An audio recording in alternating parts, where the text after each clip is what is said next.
ಎಲ್ಲರಿಗೂ ನಮಸ್ಕಾರ.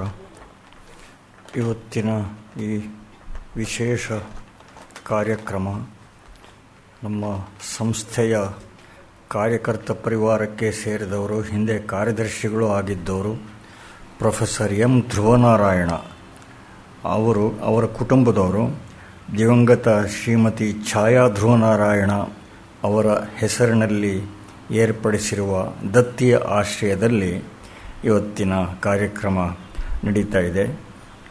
ಶ್ರೀಮತಿ ಛಾಯಾ ಧ್ರುವನಾರಾಯಣ ಅವರು ತುಂಬ ಪ್ರತಿಭಾವಂತರು ಅಂತ ಬಾಲ್ಯದ ದಿನಗಳಿಂದಲೇ ಅವರು ಗಮನ ಸೆಳೆದಿದ್ದರು. ಧಾರವಾಡದ ವೆಂಕಟರಾವ್ ಮಹಿಷಿ ಅವರ ಸುಪುತ್ರಿ.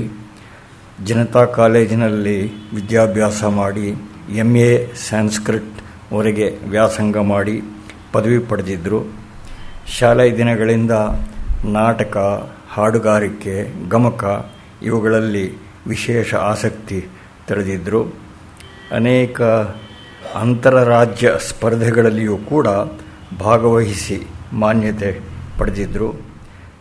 ರಾಯಚೂರಿನಲ್ಲಿ ವೃತ್ತಿ ನಿಮಿತ್ತ ಧ್ರುವನಾರಾಯಣ ಅವರು ನೆಲೆಗೊಂಡ ಮೇಲೆ ಅಲ್ಲಿ ಇವರ ಗಮಕ, ಹಾಡುಗಾರಿಕೆ ಮೊದಲಾದ ಆಸಕ್ತಿಗಳನ್ನು ಮುಂದುವರಿಸಿದರು. ಇವತ್ತು ರಂಗನಾಥ ದಿವಾಕರ ಅವರ ಅವರ ಸ್ಮರಣೆ ಇವತ್ತಿನ ಉಪನ್ಯಾಸದಲ್ಲಿ ನಡೆಯೋದಿದೆ. ರಂಗನಾಥ ದಿವಾಕರ ಅವರ ಹೆಸರು ಸ್ವಾತಂತ್ರ್ಯೋದ್ಯಮ, ಸಾಹಿತ್ಯ, ಕನ್ನಡ ಪತ್ರಿಕೋದ್ಯಮ, ಗಾಂಧಿ ಚಿಂತನೆಯ ಪ್ರಸಾರ ಹೀಗೆ ಹಲವು ಕ್ಷೇತ್ರಗಳಲ್ಲಿ ಸುಪರಿಚಿತವಾಗಿದೆ. ನಮ್ಮ ಪೀಳಿಗೆಯವರಿಗೆಲ್ಲ ಒಂದು ರೀತಿಯ ಗುರುಗಳಂತೆ ಇದ್ದವರು, ಹಿರಿಯರು. ರಾಜಕೀಯ ಕ್ಷೇತ್ರಕ್ಕೂ ಅವರ ಗಣನೀಯ ಕೊಡುಗೆ ಇತ್ತು. ಕೆಲ ಕಾಲ ಅವರು ಕೇಂದ್ರ ಸಚಿವರಾಗಿದ್ದರು, ಬಿಹಾರದ ರಾಜ್ಯಪಾಲರೂ ಆಗಿದ್ದರು. ಕನ್ನಡ ಪತ್ರಿಕೋದ್ಯಮದ ಅಗ್ರಣಿಗಳ ಸಾಲಿನಲ್ಲಿ RR ದಿವಾಕರ ಅವರಿಗೆ ಗಣ್ಯ ಸ್ಥಾನ ಇದೆ. ಸ್ವಾತಂತ್ರ್ಯ ಪೂರ್ವದ ವರ್ಷಗಳಲ್ಲಿ ಸ್ವಾತಂತ್ರ್ಯ ಹೋರಾಟಕ್ಕೆ ಪೋಷಣೆ ನೀಡುವ ದೃಷ್ಟಿಯಿಂದಲೇ 1933ರಲ್ಲಿ ಕೇಶವರಾವ್ ಗೋಖಲೆ, ಬಳವಂತ್ ದಾತಾರ್, ನಾರಾಯಣರಾವ್ ಜೋಶಿ ಮೊದಲಾದ ತರುಣರ ಉತ್ಸಾಹದ ಫಲವಾಗಿ ಬೆಳಗಾವಿಯಲ್ಲಿ ಸಂಯುಕ್ತ ಕರ್ನಾಟಕ ಆರಂಭವಾಗಿತ್ತು. ಮೊದಲು ವಾರಪತ್ರಿಕೆಯಾಗಿ ಶುರುವಾಗಿದ್ದ ಆ ಪತ್ರಿಕೆ ಅಲ್ಪಕಾಲದಲ್ಲಿ ದಿನಪತ್ರಿಕೆಯಾಗಿ ಮಾರ್ಪಾಡು ಹೊಂದಿತು. ಆರಂಭದ ದಿನಗಳಿಂದ ಈ ಪತ್ರಿಕಾ ಪ್ರಯತ್ನಕ್ಕೆ ಜೀವಸ್ವರೂಪರಾಗಿದ್ದವರು ಇಬ್ಬರು, ವಿಶೇಷವಾಗಿ ಮೊಹರೆ ಹನುಮಂತರಾಯರು ಮತ್ತು RR ದಿವಾಕರ ಅವರು.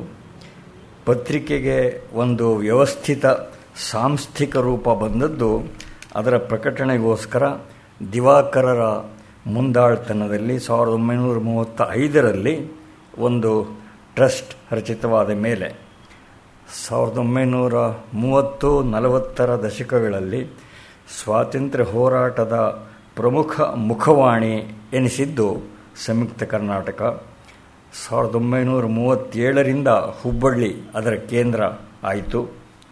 ಆ ದಿನಗಳಿಂದ ಸಂಯುಕ್ತ ಕರ್ನಾಟಕ ಪತ್ರಿಕಾ ಸಮೂಹದ ಪ್ರಕಾಶನ ಸಂಸ್ಥೆಯ ಪ್ರಮುಖರಾಗಿ ಕಡೆಯವರೆಗೂ ಶ್ರಮಿಸಿದರು RR ದಿವಾಕರ ಅವರು.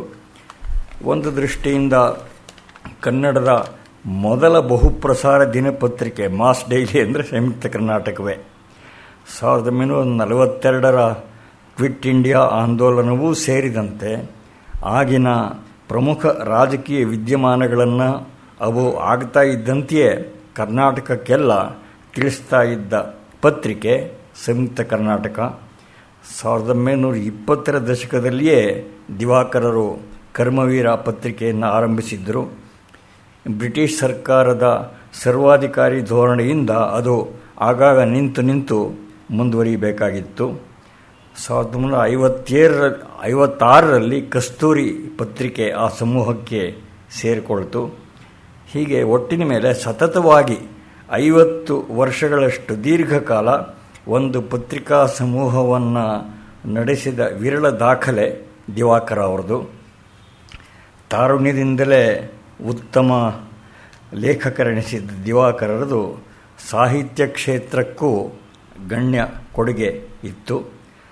1938ರಲ್ಲಿ ಬಳ್ಳಾರಿಯಲ್ಲಿ ನಡೆದ ಕನ್ನಡ ಸಾಹಿತ್ಯ ಸಮ್ಮೇಳನದ ಅಧ್ಯಕ್ಷರೂ ಆಗಿದ್ದರು. ಭಗವದ್ಗೀತೆ, ಉಪನಿಷತ್ತುಗಳು, ವಚನ ಸಾಹಿತ್ಯ, ದಾಸ ಸಾಹಿತ್ಯ ಇವನ್ನು ಕುರಿತು ಗ್ರಂಥಗಳನ್ನು ಬರೆದರು. ರಾಮಕೃಷ್ಣ ಪರಮಹಂಸರ ಬಗ್ಗೆ, ಗಾಂಧಿ ಚಿಂತನೆಗಳನ್ನು ಕುರಿತು ವಿಪುಲವಾಗಿ ಬರೆದರು. ವಿಶೇಷವಾಗಿ ಹೆಸರಿಸಬೇಕಾದ ಅವರ ಒಂದು ಸಾಧನೆ ಅಂತ ಹೇಳಿದರೆ, ಕರ್ನಾಟಕದ ಇತಿಹಾಸ ಪರಂಪರೆ ಕುರಿತ ಗ್ರಂಥಗಳಲ್ಲಿ ಒಂದು ಮೈಲಿಗಲ್ಲು ಅನಿಸಿದ್ದ ಕರ್ನಾಟಕ ಥ್ರೂ ದಿ ಏಜಸ್, ಆ ಬೃಹತ್ ಸಂಪುಟದ ಸಂಪಾದನಾ ಕಾರ್ಯವನ್ನು ನಿರ್ವಹಿಸಿದ್ದವರು ದಿವಾಕರರು. ಇವತ್ತು ದಿವಾಕರರ ಸ್ಮರಣೆ ಮಾಡೋದಕ್ಕೆ ದಿವಾಕರರಿಂದ ಪ್ರವರ್ತಿತವಾದ ಕರ್ಮವೀರ ಸಾಪ್ತಾಹಿಕದ ಸಂಪಾದಕರೂ ಆಗಿದ್ದ ಡಾಕ್ಟರ್ ಬಾಬು ಕೃಷ್ಣಮೂರ್ತಿಯವರು ಆಗಮಿಸಿರೋದು ಒಂದು ಹಾರ್ದವಾದ ಕಾಕತಾಳೀಯ. 1969ರಿಂದ ಪತ್ರಿಕೋದ್ಯಮ ಕ್ಷೇತ್ರದಲ್ಲಿ ಸಕ್ರಿಯರಾಗಿರುವ ಡಾಕ್ಟರ್ ಬಾಬು ಕೃಷ್ಣಮೂರ್ತಿ ಸಾಹಿತಿಗಳಾಗಿ, ಪತ್ರಕರ್ತರಾಗಿ, ವಾಗ್ಮಿಗಳಾಗಿ ಹೆಸರು ಪಡೆದಿದ್ದಾರೆ. ಅವರು ಮಕ್ಕಳಿಗಾಗಿ ಬರೆದ 12 ಕೃತಿಗಳು ಸೇರಿ ಸುಮಾರು 25 ಶ್ರೇಷ್ಠ ಕೃತಿಗಳನ್ನು ರಚಿಸಿದ್ದಾರೆ. ಕ್ರಾಂತಿಕಾರಿ ಚಂದ್ರಶೇಖರ್ ಆಜಾದ್ ಕುರಿತ ಇವರ ಅಜೇಯ, ವಾಸುದೇವ ಬಲವಂತ ಫಡ್ಕೆ ಕುರಿತ ಅದಮ್ಯ ಇವು ರಾಜ್ಯ ಸಾಹಿತ್ಯ ಅಕಾಡೆಮಿ ಪ್ರಶಸ್ತಿಗಳನ್ನು ಪಡೆದಿವೆ. ಇವರ ಮಿಲ್ಟ್ರಿ ತಾತ ಕಥೆ ಹೇಳ್ತಾರೆ, ಅದು ಮಕ್ಕಳ ಸಾಹಿತ್ಯ ಕ್ಷೇತ್ರದಲ್ಲಿ ಶ್ರೇಷ್ಠ ಕೃತಿ ಅಂತ ರಾಜ್ಯ ಸರ್ಕಾರದ ಬಹುಮಾನ ಪಡೆದಿತ್ತು. DVG ಪತ್ರಿಕೋದ್ಯಮ ಪ್ರಶಸ್ತಿ, ತಿತಾ ಶರ್ಮ ಪ್ರಶಸ್ತಿ ಮೊದಲಾದ ಹಲವಾರು ಮನ್ನಣೆಗಳು ಇವರಿಗೆ ಸಂದಿವೆ. 2010ರಲ್ಲಿ ಕರ್ನಾಟಕ ರಾಜ್ಯೋತ್ಸವ ಪ್ರಶಸ್ತಿ ಇವರು ಪಡೆದಿದ್ದಾರೆ. ಬಾಬು ಕೃಷ್ಣಮೂರ್ತಿಯವರ ಸಾಹಿತ್ಯ ಪತ್ರಿಕೋದ್ಯಮ ಸೇವೆಗಳನ್ನು ಲಕ್ಷಿಸಿ ತುಮಕೂರು ವಿಶ್ವವಿದ್ಯಾಲಯ 2011ರಲ್ಲಿ ಇವರಿಗೆ ಗೌರವ ಡಾಕ್ಟರೇಟ್ ನೀಡಿದೆ. ಇವತ್ತು ರಮ್ರಾ ದಿವಾಕರ ಅವರ ಸ್ಮರಣೆಯನ್ನು ಮಾಡಬೇಕು ಅಂತ ಡಾಕ್ಟರ್ ಬಾಬು ಕೃಷ್ಣಮೂರ್ತಿಯವರು ವಿನಂತಿ ಮಾಡ್ತೀನಿ.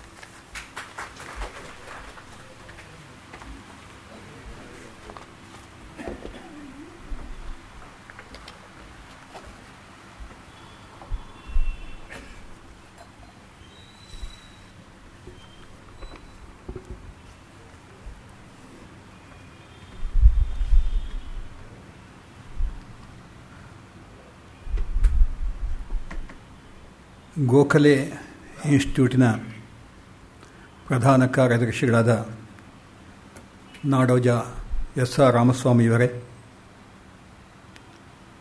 ಈ ದತ್ತಿ ಉಪನ್ಯಾಸವನ್ನು ಸೂಚಿಸಿರತಕ್ಕಂಥ ಪ್ರೊಫೆಸರ್ ಧ್ರುವನಾರಾಯಣ ಅವರೇ ಹಾಗೂ ನೆರೆದಿರತಕ್ಕಂಥ ಕನ್ನಡ ಅಭಿಮಾನಿಗಳೇ, ಇವತ್ತು ಇದೊಂದು ನನ್ನ ಸೌಭಾಗ್ಯ ಅಂತಲೇ ಭಾವಿಸ್ತೀನಿ. ರಾಮಸ್ವಾಮಿಗಳು ಆಗಲೇ ಹೇಳಿದ ಹಾಗೆ ದಿವಾಕರ್ ಅವರು ಅವರ ಸ್ನೇಹಿತರ ಜೊತೆಯಲ್ಲಿ 1921ರಲ್ಲಿ ಪ್ರಾರಂಭ ಮಾಡಿದಂಥ ಕರ್ಮವೀರದ ಸಂಪಾದಕನಾಗುವಂಥ ಭಾಗ್ಯ ನನಗೆ 2004ರಲ್ಲಿ ಸಿಕ್ತು. ಅದಕ್ಕೆ ಮೊದಲು ಮಂಗಳ ವಾರ ಪತ್ರಿಕೆಯಲ್ಲಿ 17 ವರ್ಷ ಸಂಪಾದಕನಾಗಿದ್ದೆ. ಅಲ್ಲಿಂದ ನಿವೃತ್ತನಾದೆ. 2004ರಲ್ಲಿ ಹಾರನಹಳ್ಳಿ ರಾಮಸ್ವಾಮಿಯವರು ನಮ್ಮ ಲೋಕಶಿಕ್ಷಣ ಟ್ರಸ್ಟ್ನ ಅಧ್ಯಕ್ಷರಾಗಿದ್ದಾಗ ನನಗೆ ಕರ್ಮವೀರಕ್ಕೆ ಬರಬೇಕು ಅಂತ ಆಹ್ವಾನಿಸಿದರು. 7 ವರ್ಷಗಳ ಕಾಲ ಕರ್ಮವೀರದ ಸಂಪಾದಕನಾಗಿದ್ದಿದ್ದು ನನ್ನ ಭಾಗ್ಯ. ಯಾಕೆಂದರೆ ಕರ್ನಾಟಕದ ಪತ್ರಿಕೋದ್ಯಮದ ಇತಿಹಾಸದಲ್ಲಿ ಕರ್ಮವೀರದ ಸ್ಥಾನ ಬಹಳ ದೊಡ್ಡದು. ಕರ್ಮವೀರ ನಮ್ಮ ಸ್ವಾತಂತ್ರ್ಯ ಸಂಗ್ರಾಮದ ಜೊತೆಯಲ್ಲೇ ಗಾಂಧೀಜಿಯವರು ಈ ಸ್ವಾತಂತ್ರ್ಯ ಹೋರಾಟವನ್ನು ಪ್ರವೇಶ ಮಾಡಿದ ಸ್ವಲ್ಪ ಹಿಂಚು ಮುಂಚು ಆಗಿನಿಂದ ಒಂದು ಕಾಂಗ್ರೆಸ್ ಕಾರ್ಯಕರ್ತರು ಮತ್ತು ಕರ್ಮವೀರ ಕಾರ್ಯಕರ್ತರು ಎಲ್ಲ ಒಂದೇ ಅನ್ನೋ ರೀತಿಯಲ್ಲಿ ಕೆಲಸ ಮಾಡ್ಕೊಂಡ್ಬಂದಂಥದ್ದು ಒಂದು ಧ್ಯೇಯಕ್ಕೋಸ್ಕರ, ಒಂದು ಆದರ್ಶಕ್ಕೋಸ್ಕರ ಹೋರಾಟ ಮಾಡಿದಂಥ ಪತ್ರಿಕೆ ಅದು. ಆ ಪತ್ರಿಕೆಯ ಒಬ್ಬ ಸಂಪಾದಕನಾಗುವಂಥ ಅವಕಾಶ ಸಿಕ್ಕಿದ್ದು ಅದೃಷ್ಟನೇ. ಜೊತೆಗೆ ದಿವಾಕರ ಭವನ ಅಂತ ಹೊಸ ಕಟ್ಟಡ ಏನು ಹೇಳ್ತು, ಸಂಯುಕ್ತ ಕರ್ನಾಟಕದ ಹಳೆಯ ವೈಭವದ ಹಳೆಯ ಕಟ್ಟಡ ಒಂದಿತ್ತು, 56ನೇ ಇಸ್ವಿನಲ್ಲಿ ಕೊಂಡದ್ದು. ದಿವಾಕರ್ ಅವರೇ ಅದನ್ನು ಕೂಡ ಕೊಂಡಿದ್ದು. ಕೌಜಲಗಿಯವರು ಅದರ ವಿವರಗಳೆಲ್ಲ ನನಗೆ ಹೇಳ್ತಾ ಇದ್ರಾಗ. ಹೀಗಾಗಿ ಆ ಕಟ್ಟಡವನ್ನು, ಅದು ಹಳೇದಾಗಿತ್ತು, ಜೊತೆಗೇನು ವ್ಯವಹಾರಗಳಲ್ಲಿ ಸಿಕ್ಕಾಕೊಂಡಿತ್ತು. ಹೊಸ ಕಟ್ಟಡ ಮಾಡುವಾಗ ಒಂದು ಸಂಯುಕ್ತ ಸಂಭ್ರಮ ಅನ್ನತಕ್ಕಂಥ ಒಂದು ಸುಂದರವಾದಂಥ ಸಂಪುಟ ತೊಗೊಂಬಂದ್ವಿ. ಅದರ ಒಂದು ಸಂಪಾದಕೀಯ ಜವಾಬ್ದಾರಿ ಕೂಡ ನನಗೆ ವಹಿಸಿದ್ರು ಹಾರ್ನಳ್ಳಿ ರಾಮಸ್ವಾಮಿಯವರು. ಅದು ಬಹಳ ಸುಂದರವಾಗಿ ಒಳ್ಳೊಳ್ಳೆಯ ಲೇಖನಗಳಿಂದ ಕೂಡಿರತಕ್ಕಂಥ ಒಂದು ಸಂಪುಟ. ಹೀಗಾಗಿ ಲೋಕ್ ಶಿಕ್ಷಣ ಟ್ರಸ್ಟ್, ಕರ್ಮವೀರ ಇವುಗಳ ಜೊತೆಯಲ್ಲಿ 7 ವರ್ಷಗಳ ಒಂದು ಸಂಬಂಧ ನಂದು. ರಂಗನಾಥ ರಾಮಚಂದ್ರ ದಿವಾಕರ 96 ವರ್ಷಗಳ ತುಂಬು ಜೀವನ ನಡೆಸಿದಂಥ ಬಹು ದೊಡ್ಡ ವ್ಯಕ್ತಿತ್ವ. ಕೊನೆಯವರೆಗೂ ಕೂಡ 96 ವರ್ಷಗಳ ಕೊನೆಯವರೆಗೂ, ಜೀವನಾಂತ್ಯದವರೆಗೂ ಕೂಡ ಅನೇಕ ಚಟುವಟಿಕೆಗಳಲ್ಲಿ ಭಾಗವಹಿಸ್ತಾ ಇದ್ದಂಥ ಒಂದು ಚೇತನ ರಂಗನಾಥ ದಿವಾಕರ ಅವ್ರದ್ದು. 1921 ಬಹಳ ಸಕ್ರಿಯವಾಗಿ ರಾಜಕೀಯಕ್ಕೆ ಧುಮುಕಿದಂಥವ. ರಾಜಕೀಯ ಅಂದರೆ ಆಗಿನ ಕಾಲದಲ್ಲಿ ಸ್ವಾತಂತ್ರ್ಯ ಹೋರಾಟವನ್ನು ಕೂಡ ರಾಜಕೀಯ ಅಂತಲೇ ಕರೀತಾ ಇದ್ರು. ಅರವಿಂದ್ ಘೋಷ್ರು ಇವರೆಲ್ಲ ಕೂಡ ನ್ಯಾಷನಲಿಸ್ಟಿಕ್ ಆ್ಯಕ್ಟಿವಿಟಿ ಅನ್ನೋಕ್ಕಿಂತ ಅದನ್ನ ಪೊಲಿಟಿಕಲ್ ಆ್ಯಕ್ಟಿವಿಟಿ ಅಂತಲೇ ಕರೀತಾ ಇದ್ದಿದ್ದು ಒಂದು. ಹಾಗೆ ರಾಜಕೀಯಕ್ಕೆ ಆಗಲೇ ಧುಮುಕಿ ತಮ್ಮೆಲ್ಲ ಪ್ರತಿಭೆಯನ್ನು ಈ ಕ್ಷೇತ್ರಕ್ಕೆ ಗಾಂಧೀಜಿಯವರ ಮಾರ್ಗದರ್ಶನದಲ್ಲಿ ಸುರಿದರು. ಆ ಏಳು ಬೀಳುಗಳು, ಅವರ ಹೋರಾಟ, ಅದೆಷ್ಟು ಸರ್ತಿ ಜೈಲಿಗೆ ಹೋದರು, ಜೈಲಿಂದ ಆಚೆ ಬಂದರು, ಕಷ್ಟ ಕಾರ್ಪಣ್ಯಗಳನ್ನು ಎದುರಿಸಿದ್ರು ಅನ್ನತಕ್ಕಂಥ 96 ವರ್ಷಗಳ ಕೊನೆ ಒಂದು 10 ವರ್ಷ ಬಿಟ್ಬಿಟ್ರೆ ಆ ಜೀವನ ಇದೆಯಲ್ಲ, ಅದು ಕೇವಲ ರೋಮಾಂಚಕಾರಿಯಲ್ಲ, ಅದು ಒಬ್ಬ ಆದರ್ಶ ಜೀವಿಗೆ, ಧ್ಯೇಯ ಜೀವಿಗೆ, ಜೀವನದಲ್ಲಿ ಗುರಿಯನ್ನು ಇಟ್ಟುಕೊಂಡು ಕೆಲಸ ಮಾಡುವಂಥ ಒಬ್ಬ ವ್ಯಕ್ತಿಗೆ ಮಾದರಿಯಾಗಿರತಕ್ಕಂಥದ್ದು. ರಂಗನಾಥ್ ದಿವಾಕರ್ ಅವರು 1894 ಜನಿಸಿದ್ದು. ತಾಯಿ ಸೀತಾಬಾಯಿ, ತಂದೆ ರಾಮಚಂದ್ರ ಅಂತ, ರಾಮಚಂದ್ರರಾವ್, ರಾಮರಾಯ ಅಂತಲೇ ಎಲ್ಲನೂ ಅವ್ರನ್ನ ಕರೀತಾ ಇದ್ದಿದ್ದು. ಸದರ್ನ್ ಮರಾಠಾ ರೈಲ್ವೇಸ್ನಲ್ಲಿ ತಂದೆ ಕೆಲಸ ಮಾಡ್ತಾಯಿದ್ರು. ಆಗಿನ ದಿನಗಳಲ್ಲಿ ತಂದೆಯವರು ರಾಜಕೀಯದಲ್ಲಿ ಏನು ಹೆಚ್ಚು ಆಸಕ್ತಿ ವಹಿಸಿದವರಲ್ಲ, ಒಂದು ಸಂಪ್ರದಾಯಬದ್ಧವಾದಂಥ ಜೀವನವನ್ನು ನಡೆಸ್ತಾ ಇದ್ದಂಥ ಮನೆತನ ಅದು. ತಾಯಿಯವರು ಅಷ್ಟೇ ಉತ್ತಮ ಗೃಹಿಣಿ. ಅಲ್ಲಿ ಅವರ ಮನೆಗೆ ಅಮೃತ್ ಬಜಾರ್ ಪತ್ರಿಕಾ, ಕೇಸರಿ, ಕರ್ಮಯೋಗಿ, ಯೋಗಿನ್, ಬಂದೇ ಮಾತರಂ ಈ ಪತ್ರಿಕೆಗಳೆಲ್ಲ ಕೂಡ ತರಿಸ್ತಾ ಇದ್ರು. ಆಸಕ್ತಿ ಏನು ನಡೀತಾ ಇದೆ ದೇಶದಲ್ಲಿ, ಅರವಿಂದ್ ಘೋಷ್ ಏನು ಹೇಳ್ತಾ ಇದ್ದಾರೆ, ತಿಲಕರು ಏನು ಹೇಳ್ತಾ ಇದ್ದಾರೆ, ಅಭಿಪ್ರಾಯಗಳನ್ನು, ಇವುಗಳನ್ನ ಓದ್ತಾ ರಂಗನಾಥ ದಿವಾಕರ್ ಅವರ ಈ ಮಾನಸಿಕತೆ ಸೃಷ್ಟಿಯಾಯ್ತಲ್ಲಿ. ಇದರ ಆಧಾರದ ಮೇಲೆ ಅವರು ಯೋಚನೆ ಮಾಡೋಕ್ಕೆ ಶುರು ಮಾಡಿದರು. ದೇಶದ ಪರಿಸ್ಥಿತಿಯನ್ನು ಅವರು ಬಹಳ ಕೂಲಂಕಷವಾಗಿ ನೋಡೋದಕ್ಕೆ ಸಾಧ್ಯವಾಯಿತು. ಶಿವಾಜಿ ಮತ್ತು ಸಮರ್ಥ ರಾಮದಾಸರ ಜೀವನ ಚರಿತ್ರೆಗಳು ಕೂಡ ಅವರ ಮೇಲೆ ಬಹಳ ಪರಿಣಾಮ ಮಾಡಿದವು. ಅರವಿಂದ್ ಘೋಷ್ ಅವರ ಲೇಖನಗಳು, ತಿಲಕರ ಲೇಖನಗಳು ಅವರ ಮೇಲೆ ಎಷ್ಟು ಪರಿಣಾಮ ಮಾಡ್ತು ಅಂತಂದರೆ, ಮುಂದೆ ತಿಲಕರದ್ದು ಕೂಡ ಸಂಪರ್ಕ ಬಂತು. ಅರವಿಂದ್ ಘೋಷರ ಮೇಲೆ, ಅವರ ವಿಚಾರಗಳ ಮೇಲೆ ಅನೇಕ ಪುಸ್ತಕಗಳನ್ನು ಕೂಡ ಅವರು ಬರೆಯೋದಕ್ಕೆ ಸಾಧ್ಯ ಆಯಿತು. 1911 ಇಸ್ವಿನಲ್ಲಿ ಅಕಸ್ಮಾತ್ ಯಾವುದೂ ಉದ್ದೇಶ ಇಲ್ಲ, 15-16 ವರ್ಷದ ಹುಡುಗ ಇವರು, ಅಲ್ಲಿ ಧಾರವಾಡದಲ್ಲಿ ಒಂದು ಕಡೆ ಹೋಗ್ತಾ ಇರ್ತಾರೆ. ಅಲ್ಲಿ ಸ್ವಲ್ಪ ಗಲಭೆ ಆಗ್ತಾ ಇರುತ್ತೆ, ಗವರ್ನರ್ ಅಲ್ಲಿ ಬರ್ತಾನೆ ಅಂತ. ಅಲ್ಲೊಬ್ಬ ಪೊಲೀಸ್ನವನು ಬಂದು ಇವನ್ನ ತಡಿತಾನೆ. ಕೂಡಲೇ ಇವರು ಎದುರಿಸ್ತಾರೆ. ಒಳ್ಳೆಯ ವ್ಯಾಯಾಮ ಮಾಡಿದಂಥ ವ್ಯಕ್ತಿ ಅವರು. ಆ ಪೊಲೀಸ್ನವನ್ನ ಪಕ್ಕಕ್ಕೆ ನೂಕ್ಬಿಡ್ತಾರೆ. ಆಗ ಪೊಲೀಸ್ನವನು ಇವನು ಹೇಳ್ತಾರೆ, ತೆಗೆದುಕೊಂಡು ಲಾಕಪ್ನಲ್ಲಿ ಹಾಕಿ ಅಂತ. ಹೀಗೆ ಮೊದಲು 15-16 ವರ್ಷದಲ್ಲಿ ಅನುದ್ದೇಶಿತವಾಗಿ ಲಾಕಪ್ನಲ್ಲಿ ಕೆಲವು ಗಂಟೆಗಳು ಕಳೆಯುವಂಥ ಹೀಗೆ ಅವರ ಜೀವನದ ಆರಂಭವೇ ಜೈಲಿನಿಂದ ಶುರುವಾದಂಥದ್ದು. ಅವರ ಜೀವಮಾನದಲ್ಲಿ 21ರಿಂದ 48ನೇ ಇಸವಿಯ ಒಳಗಡೆ ಸುಮಾರು 100 ತಿಂಗಳ ಕಾಲ, ಅಂದರೆ 8 ವರ್ಷ 4 ತಿಂಗಳ ಕಾಲ ಜೈಲಿನಲ್ಲೇ ಕಳೆದಿದ್ರು. ಜೊತೆಗೆ ಚಲೇ ಜಾವ್ ಚಳವಳಿಯಲ್ಲಿ ಸುಮಾರು 2 ವರ್ಷಗಳ ಕಾಲ ಭೂಗತರಾಗಿ ಜೀವನ ಮಾಡಿದ್ರು. ಹೀಗೆ ಅವರ ಆ ಮೊದಲನೇ ಜೈಲು ವಾಸ ಶುರುವಾದಾಗಿಂದ ಅವರಿಗೆ ಜೈಲಿಗೆ ಹೋಗೋದು, ಜೈಲಿಂದ ಬರೋದು ಇದು ನಡೀತಾನೇ ಇತ್ತು. ಜೊತೆಗೆ ಅವರ ಸೋದರ ಮಾವ ಲಕ್ಷ್ಮಣರಾವ್ ಅಂತ ಒಬ್ಬರಿದ್ದರು. ಅವರ ಸಹಾಯದಿಂದ ಅವರ ಹತ್ರ ಇದ್ದಂಥ ವಿವೇಕಾನಂದ ಸಾಹಿತ್ಯವನ್ನು ಕೂಡ ಸಾಕಷ್ಟು ಓದಿಕೊಂಡು ಹೀಗೆ ಒಬ್ಬ ಆದರ್ಶ ಭಾರತೀಯನ ವ್ಯಕ್ತಿತ್ವ ಅವರಲ್ಲಿ ರೂಪುಗೊಂಡಿತು. ಫರ್ಗೂಸನ್ ಕಾಲೇಜಿನಲ್ಲಿ ಮೆಟ್ರಿಕ್ ಮುಗಿಸ್ಕೊಂಡ ಮೇಲೆ ಅಲ್ಲಿ ಓದೋದಕ್ಕೆ ಹೋದ್ರು. ಫರ್ಗೂಸನ್ ಕಾಲೇಜ್ ಅನ್ನೋದು ಹೆಸರಿಗೆ ಫರ್ಗೂಸನ್ ಆದರೂ ಕೂಡ ಅಲ್ಲಿ ತಯಾರಾಗ್ತಾ ಇದ್ದಂಥ ಅವರೆಲ್ಲ ಕೂಡ ರಾಷ್ಟ್ರೀಯ ವಿಚಾರಧಾರೆಯ ವ್ಯಕ್ತಿಗಳು. ಸ್ವಾತಂತ್ರ್ಯ ವೀರ ಸಾವರ್ಕರ್ ಕೂಡ ಅಲ್ಲೇ ಓದ್ತಾ ಇದ್ರು. ಹಾಗೆ ತಿಲಕರು ಇದ್ದಂಥ ಪುಣೆ, ಆ ವಾತಾವರಣವೇ ಒಂದು ರೀತಿಯಲ್ಲ ರೋಮಾಂಚಕಾರಿ ವಾತಾವರಣ ಅಲ್ಲಿ ಸೃಷ್ಟಿಯಾಗಿತ್ತು ತಿಲಕರ ಪ್ರೆಸೆನ್ಸಿಂದ. ಅಲ್ಲೇ ಚಾಪೇಕರ್ ಬ್ರದರ್ಸು ಅವನ್ನ ಕೊಲೆ ಮಾಡಿದ್ರು, ಕಲೆಕ್ಟರ್ನ. ಈ ರೀತಿಯ ಕೆಲವಾರು ಘಟನೆಗಳು ನಡೆದಂಥ ಆ ಜಾಗದಲ್ಲಿ ನಮ್ಮ ದಿವಾಕರ್ ಅವರು ತಮ್ಮ ಕಾಲೇಜು ವಿದ್ಯಾಭ್ಯಾಸವನ್ನು ನಡೆಸ್ತಾ ಬಂದರು. ಆ ಸಮಯದಲ್ಲಿ ಲೋಕಮಾನ್ಯ ತಿಲಕರು ಮಂಡಲಿ ಜೈಲಿನಲ್ಲಿದ್ದು ಅಲ್ಲಿ ಗೀತಾ ರಹಸ್ಯವನ್ನು ರಚಿಸಿದ್ರು. ಅವರು ಬಿಡುಗಡೆ ಆಯಿತು. ಬಿಡುಗಡೆ ಆದಾಗ ಅಲ್ಲಿಂದ ಬ್ರಿಟಿಷರು ಅವ್ರನ್ನ ಸೀದಾ ಸೈಲೆಂಟಾಗಿ ಮದ್ರಾಸಿಗೆ ತೆಗೆದುಕೊಂಡ್ಬಂದು ರಾತ್ರೋರಾತ್ರಿ ಪುಣೆಗೆ ತಗೊಂಡ್ಬಂದು ಅವ್ರ ಮನೆ ಮುಂದೆ ಅವ್ರನ್ನ ಇಳಿಸ್ಬಿಟ್ಟು ಹೊರಟೋಗ್ಬಿಟ್ರು ಬ್ರಿಟಿಷ್ ಪೊಲೀಸ್ನವರಾಗ. ಆ ಸುದ್ದಿ ಮೊದಲೇ ಎಲ್ಲ ಜನಗಳಿಗೆ ತಲುಪಿತು. ಸಾವಿರಾರು ಜನ ಅವ್ರ ಮನೆ ಸುತ್ತಲೂ ಸೇರಿಕೊಂಡ್ರು. ಆ ಸಾವಿರಾರು ಜನರ ಪೈಕಿ ದಿವಾಕರ್ ಕೂಡ ಒಬ್ಬರು. ಅವರ ಲೋಕಮಾನ್ಯ ತಿಲಕರನ್ನು ನೋಡಿದಾಗಿಂದ ನನ್ನ ಆದರ್ಶ ಇವರೇ, ನನ್ನ ಗುರು ಇವರೇ ಅನ್ನತಕ್ಕಂಥ ಭಾವನೆ ಬಂತು. ಆವತ್ತಿನಿಂದ ಇವರು ಯಾವುದೊಂದು ಉದ್ದೇಶದಿಂದ ದೇಶದ ಕೆಲಸ ಮಾಡ್ತಾ ಇದ್ದಾರೋ, ಭಾರತದ ಸ್ವಾತಂತ್ರ್ಯ ಪ್ರಾಪ್ತಿಯ ಉದ್ದೇಶದಿಂದ, ಅದಕ್ಕೋಸ್ಕರವಾಗಿ ನಾನು ದುಡಿತೀನಿ ಅನ್ನುವಂಥ ಸಂಕಲ್ಪವನ್ನು ಮಾಡತಕ್ಕಂಥ ಸಂದರ್ಭ ಆವಾಗ ಅವರಿಗೆ ಒದಗಿ ಬಂತು.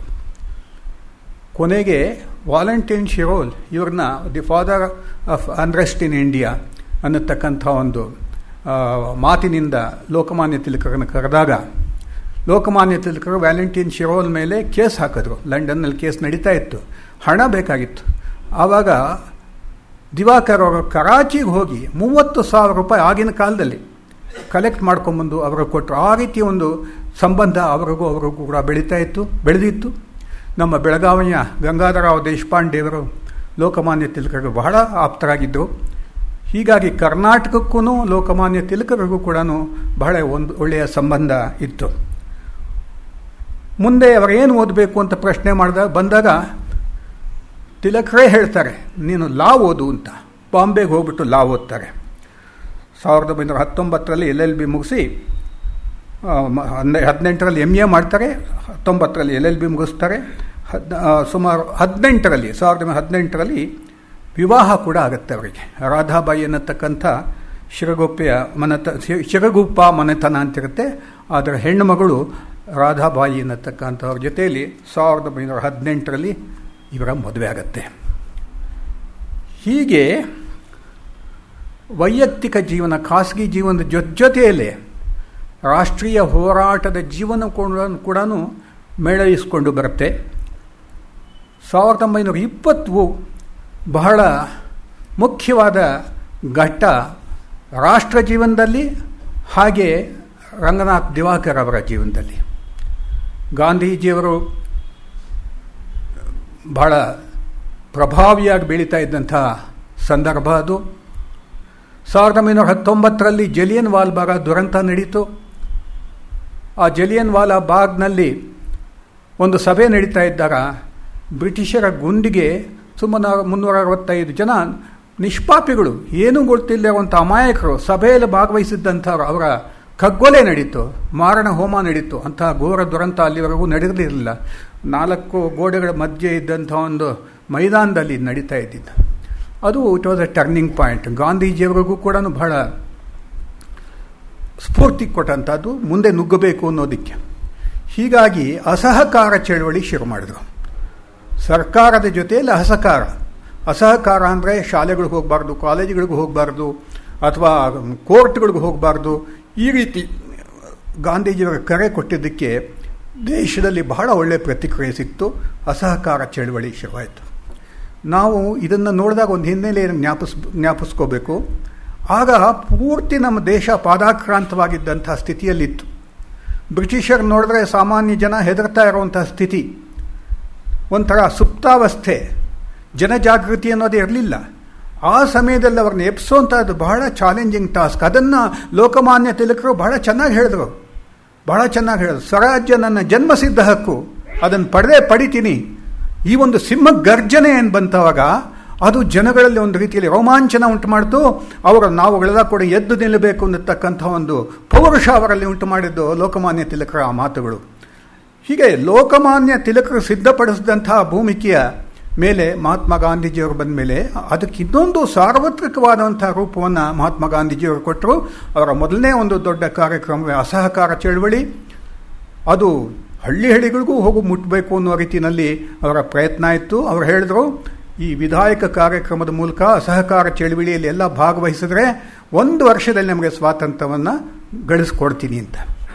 ಈ ರೀತಿ ಗುರಿಗಳು ಇಟ್ಕೊಳ್ಳೋದು ಇದ್ದೇ ಇರುತ್ತೆ, ಅದರಲ್ಲೇನು ತಪ್ಪೇನಿಲ್ಲ. ಯಾವುದೋ ಒಂದು ಡೆಡ್ ಲೈನ್. ಆದರೆ ಅದು ಆಗದೆ ಹೋದರೆ ನಾವು ನಿರಾಶೆ ಪಡಬೇಕಾಗಿಲ್ಲ. ಯಾಕೆಂದರೆ ಇದೊಂದು ದೊಡ್ಡ ಹೋರಾಟ ಅಲ್ವಾ, ದೊಡ್ಡ ಯಜ್ಞದಲ್ಲಿ ಆಹುತಿ ಆಗ್ತಾನೇ ಇರಬೇಕು. ಯಾವಾಗ ಯಜ್ಞ ದೇವತೆಗೆ ತೃಪ್ತಿ ಆಗುತ್ತೋ ಆವಾಗ ನಮಗೆ ಸಾಫಲ್ಯ ಸಿಗುತ್ತೆ. ಹೀಗಾಗಿ ಅಸಹಕಾರ ಚಳವಳಿ ಶುರುವಾಯಿತು. ದೇಶದ ಎಲ್ಲೆಡೆ ಕೂಡ, ವಿಶೇಷವಾಗಿ ಉತ್ತರ ಭಾರತದಲ್ಲಿ, ದಿಲ್ಲಿನಲ್ಲಿ, ಕಾಶಿನಲ್ಲಿ, ಲಾಹೋರ್ನಲ್ಲಿ, ಇಂಥ ಕಡೆ ಎಲ್ಲ ಕೂಡ ಈ ಅಸಹಕಾರ ಚಳವಳಿಯ ಸಂದರ್ಭದಲ್ಲಿ ನಮ್ಮ ಕರ್ನಾಟಕದಲ್ಲೂ ಕೂಡ ರಂಗನಾಥ್ ದಿವಾಕರ್, ದೇಶಪಾಂಡೆ ಗಂಗಾಧರರಾವ್, ಈ ರೀತಿ ಅನೇಕ ಜನ ಪ್ರಮುಖರು, ಕಬ್ಬೂರ್ ಮಧ್ವರಾವ್ ಕಬ್ಬೂರ್, ಇವರೆಲ್ಲ ಕೂಡ ಸೇರಿ, ಕೌಜಲ್ಗಿ ಹನುಮಂತಾಚಾರ್ಯರು, ಇವರೆಲ್ಲ ಸೇರಿ ಇಲ್ಲಿ ವಿಶೇಷವಾಗಿ ಧಾರವಾಡ, ಹುಬ್ಬಳ್ಳಿ ಈ ಒಂದು ಪ್ರದೇಶದಲ್ಲಿ, ಅದು ಬ್ರಿಟಿಷರ ಆಡಳಿತ ನಮ್ಮ ಹಳೆ ಮೈಸೂರಿನಲ್ಲಿ ಅಷ್ಟು ನಮಗೆ ಅನುಭವಕ್ಕೆ ಬರದೇ ಹೋದರೂ ಕೂಡ ಅಲ್ಲಿ ನೇರ ಒಂದು ಬ್ರಿಟಿಷರ ಒಂದು ಪ್ರಭಾವ ಇದ್ದಂಥ ಜಾಗ, ಅಲ್ಲಿ ಇರ್ತಾ ಇದ್ದಂಥ ಒಂದು ಜಿಲ್ಲಾ ಕಲೆಕ್ಟರ್ಸು ಇಂಥವರು. ಇದರಲ್ಲಿ ಇವರೆಲ್ಲ ಅಲ್ಲಿ ಜನಜಾಗೃತಿ ಬಹಳ ಚೆನ್ನಾಗಾಯಿತು. ಧಾರವಾಡ, ಹುಬ್ಬಳ್ಳಿ ಈ ಪ್ರದೇಶಗಳಲ್ಲಿ, ಬೆಳಗಾವಿ ಗಡಿ ಪ್ರದೇಶದಲ್ಲಿ ಇರುವಂಥ ಒಂದು ಸ್ಥಳವಾದರೂ ಅದು ಬಹಳ ಜಾಗೃತವಾದಂಥ ಸ್ಥಳ. ಸಂಯುಕ್ತ ಕರ್ನಾಟಕ ಕರ್ಮವೀರ ಹುಟ್ಟಿದ್ದೇ ಅಲ್ಲಿ.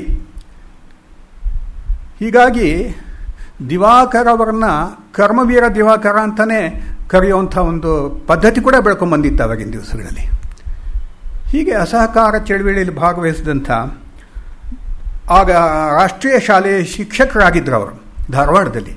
ಅದಕ್ಕೆ ರಾಜೀನಾಮೆ ಕೊಟ್ಟು, ನನಗೆ ಹೊಟ್ಟೆ ಪಾಡಿಗೋಸ್ಕರ ನಾನು ನೌಕರಿ ಮಾಡೋದಿಲ್ಲ, ನನ್ನ ಜೀವನದ ಉಳಿದ ಕಾಲವನ್ನು ನಮ್ಮ ಗುರಿಯಾದಂತಹ ಸ್ವಾತಂತ್ರ್ಯವನ್ನು ಗಳಿಸೋದಕ್ಕೋಸ್ಕರವಾಗಿ ಮುಡಿಪಾಗಿಡ್ತೀನಿ ಅನ್ನುವಂಥ ಒಂದು ಪ್ರತಿಜ್ಞೆಯನ್ನು ತೆಗೆದುಕೊಂಡು ಅವರು ಮುಂದುವರಿತಾರೆ.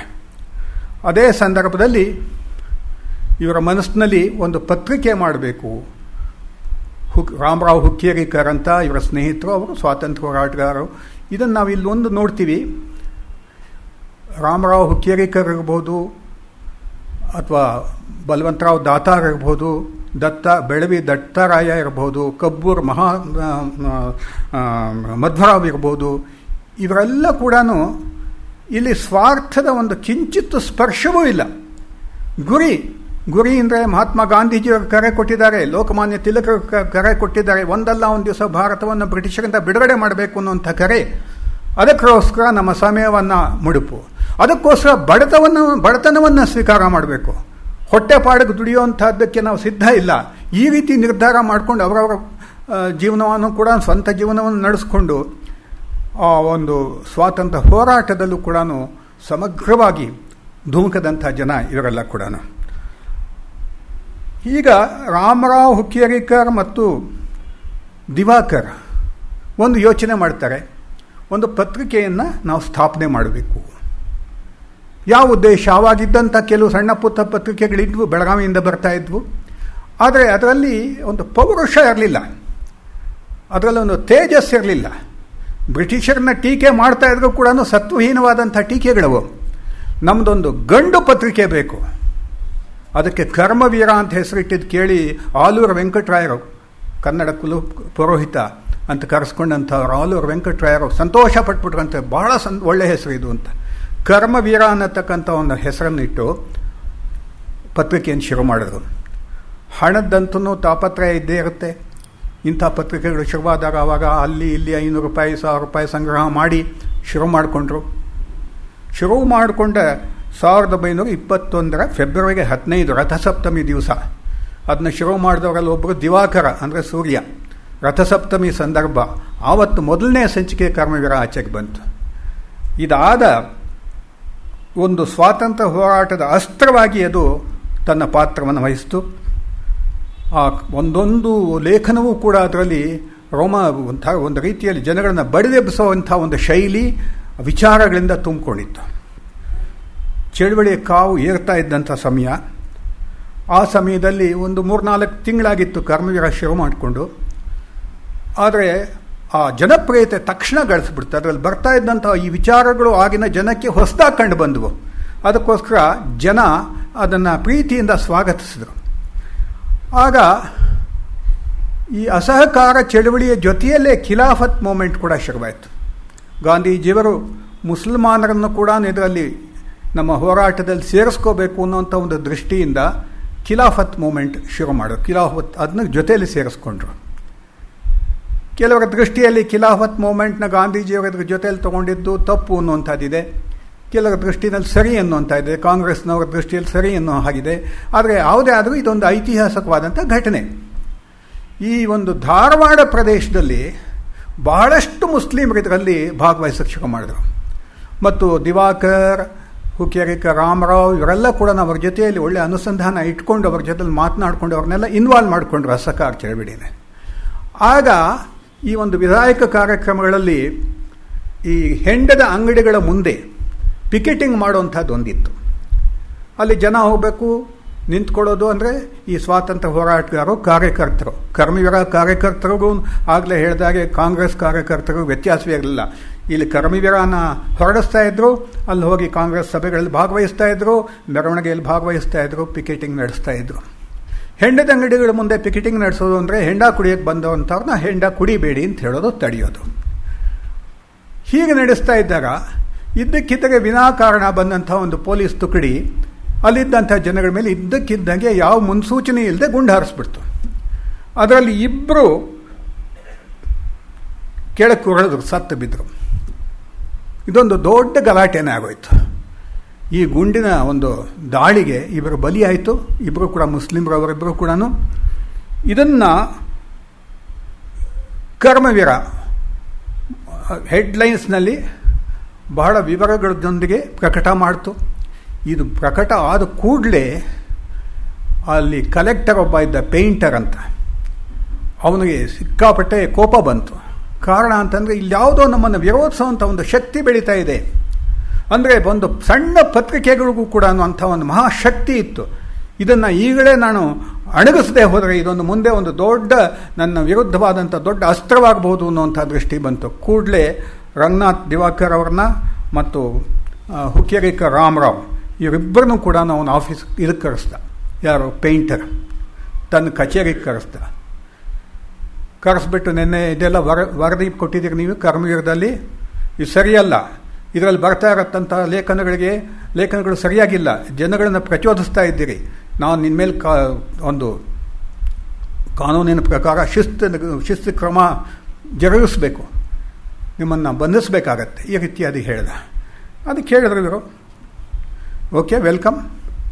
ಅವನು ಹೇಳ್ದ, I am thirsting for your blood, I want to suck your blood, one day or other I will do it ಅಂತ ಪೇಂಟರ್ ಹೇಳ್ದ.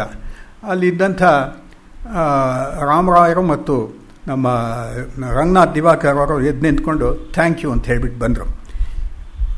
ಅಂದರೆ ಅವನ ಆವೇಶಕ್ಕೆ ರೋಷಕ್ಕೆ ಅವರು ಕೂಲಾಗಿ ಥ್ಯಾಂಕ್ ಯು ಅಂತ ಹೇಳ್ಬಿಟ್ಟು ವಾಪಸ್ ಬಂದರು.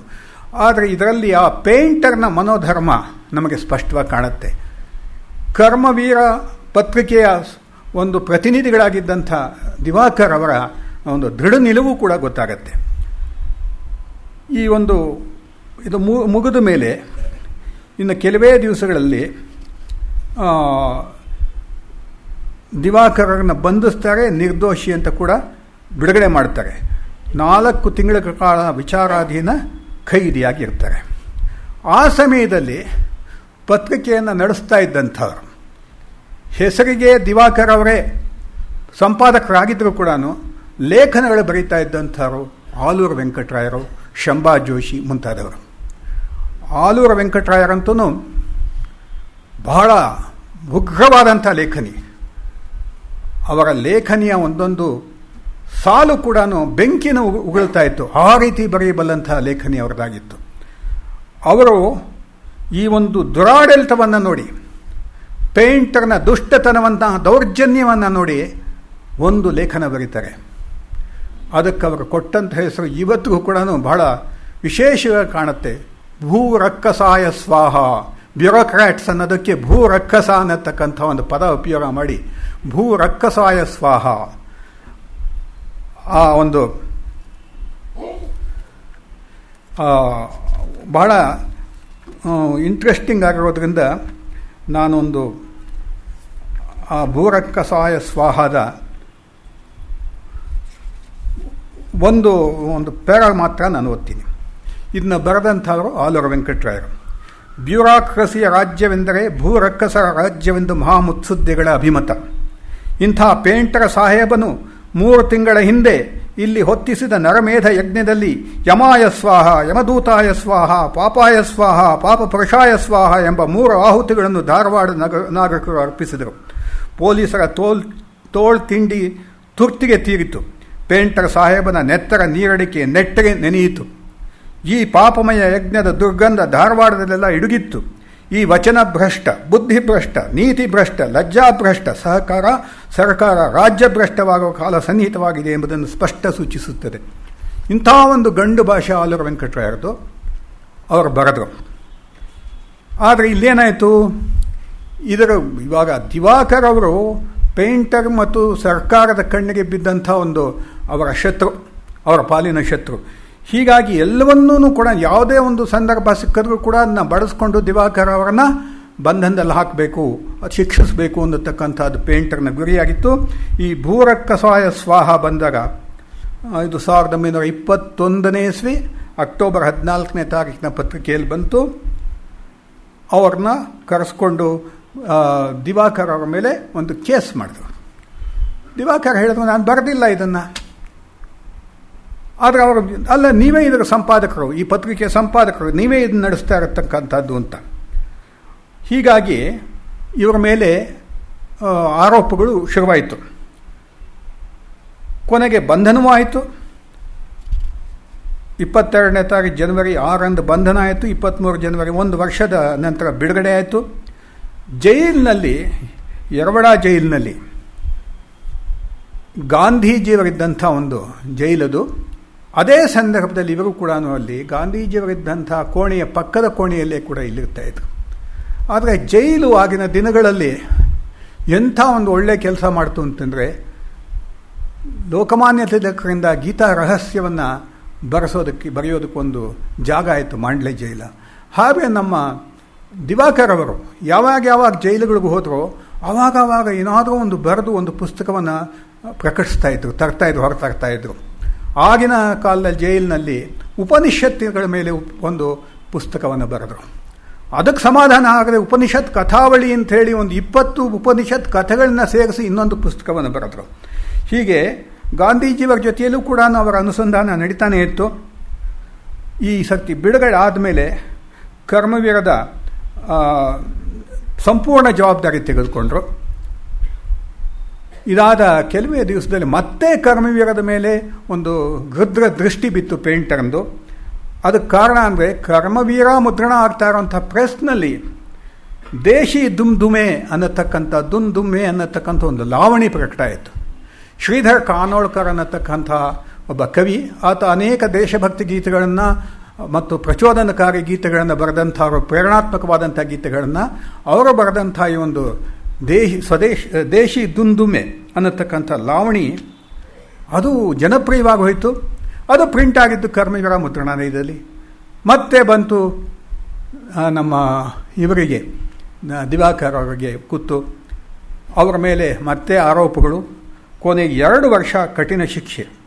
1923 ಡಿಸೆಂಬರ್ 23ರಲ್ಲಿ ಮತ್ತೆ ಯರವಡ ಜೈಲಿಗೆ. ಯರವಡ ಜೈಲಿನಲ್ಲಿ ಹೋದಾಗ ಅಲ್ಲಿ ಇನ್ನೊಬ್ಬ ಪುಣ್ಯಾತ್ಮ ಅಲ್ಲಿ ಬಂದಿದ್ದರು, ಮೊಹರೈ ಹನುಮಂತರಾಯರು. ನಮ್ಮ ಕರ್ನಾಟಕದ ಪತ್ರಿಕೋದ್ಯಮದ ಇತಿಹಾಸದಲ್ಲಿ ಅನೇಕ ಧೀಮಂತ ಪತ್ರಿಕೋದ್ಯಮಿಗಳು ಸ್ವಾತಂತ್ರ್ಯ ಪೂರ್ವದಲ್ಲಿ ತಮ್ಮ ಲೇಖನಿಯನ್ನು ಬಳಸಿ ಜನರ ಮಾನಸಿಕತೆಯನ್ನು ಸಿದ್ಧಪಡಿಸಿ ಜನಗಳಲ್ಲಿ ಪ್ರೇರಣೆಯನ್ನು ತುಂಬಿಸಿ ಸತ್ಯ ಸಂಗತಿಗಳನ್ನು ಅವರ ಮುಟ್ಟುವ ರೀತಿಯಲ್ಲಿ ಮಾಡಿ ಸ್ವಾತಂತ್ರ್ಯದ ಒಂದು ಅಭಿಲಾಷೆಯನ್ನು ಆ ಕಿಚ್ಚು ಹಚ್ಚಿದಂತಹ ಕೆಲಸವನ್ನು ಮಾಡಿದರು. ನಮ್ಮ ತಿರುಮಲೆ ತಾತಾಚಾರ್ಯ ಶರ್ಮರಾಗಲಿ, ವೀರಕೇರಿ ಸೀತಾರಾಮ ಶಾಸ್ತ್ರಿಗಳಾಗಲಿ, HK ವೀರಣ್ಣಗೌಡರಾಗಲಿ, ಈ ರೀತಿ ಅದನ್ನು ಆ ಕೆಲಸವನ್ನು ಧಾರವಾಡ ಮತ್ತು ಹುಬ್ಬಳ್ಳಿ ಪ್ರದೇಶದಲ್ಲಿ ಇವರೆಲ್ಲ ಕೂಡ ಮೊಹರೈ ಹನುಮಂತರಾಯರು ಮತ್ತು ಎಂಥ ಸಿಂಹಗಳವರು, ದಿವಾಕರ ಸಿಂಹಗಳೇ ಅವರು. ಯಾಕೆಂದರೆ ಅವರು ಜೈಲಿನಲ್ಲಿ ಇಬ್ಬರು ಭೇಟಿಯಾದರು. ಮುಂದೆ ಏನು ಮಾಡಬೇಕು, ಹೇಗೆ ಮಾಡಬೇಕು, ಪತ್ರಿಕೋದ್ಯಮವನ್ನು ಬಲಪಡಿಸಬೇಕು ಅನ್ನತಕ್ಕಂಥ ಯೋಚನೆ ಅಲ್ಲಿ ಇಬ್ಬರಿಗೂ ಬಂತು. ಈ 2 ವರ್ಷಗಳ ಕಾಲ ಕಠಿಣ ಶಿಕ್ಷೆ.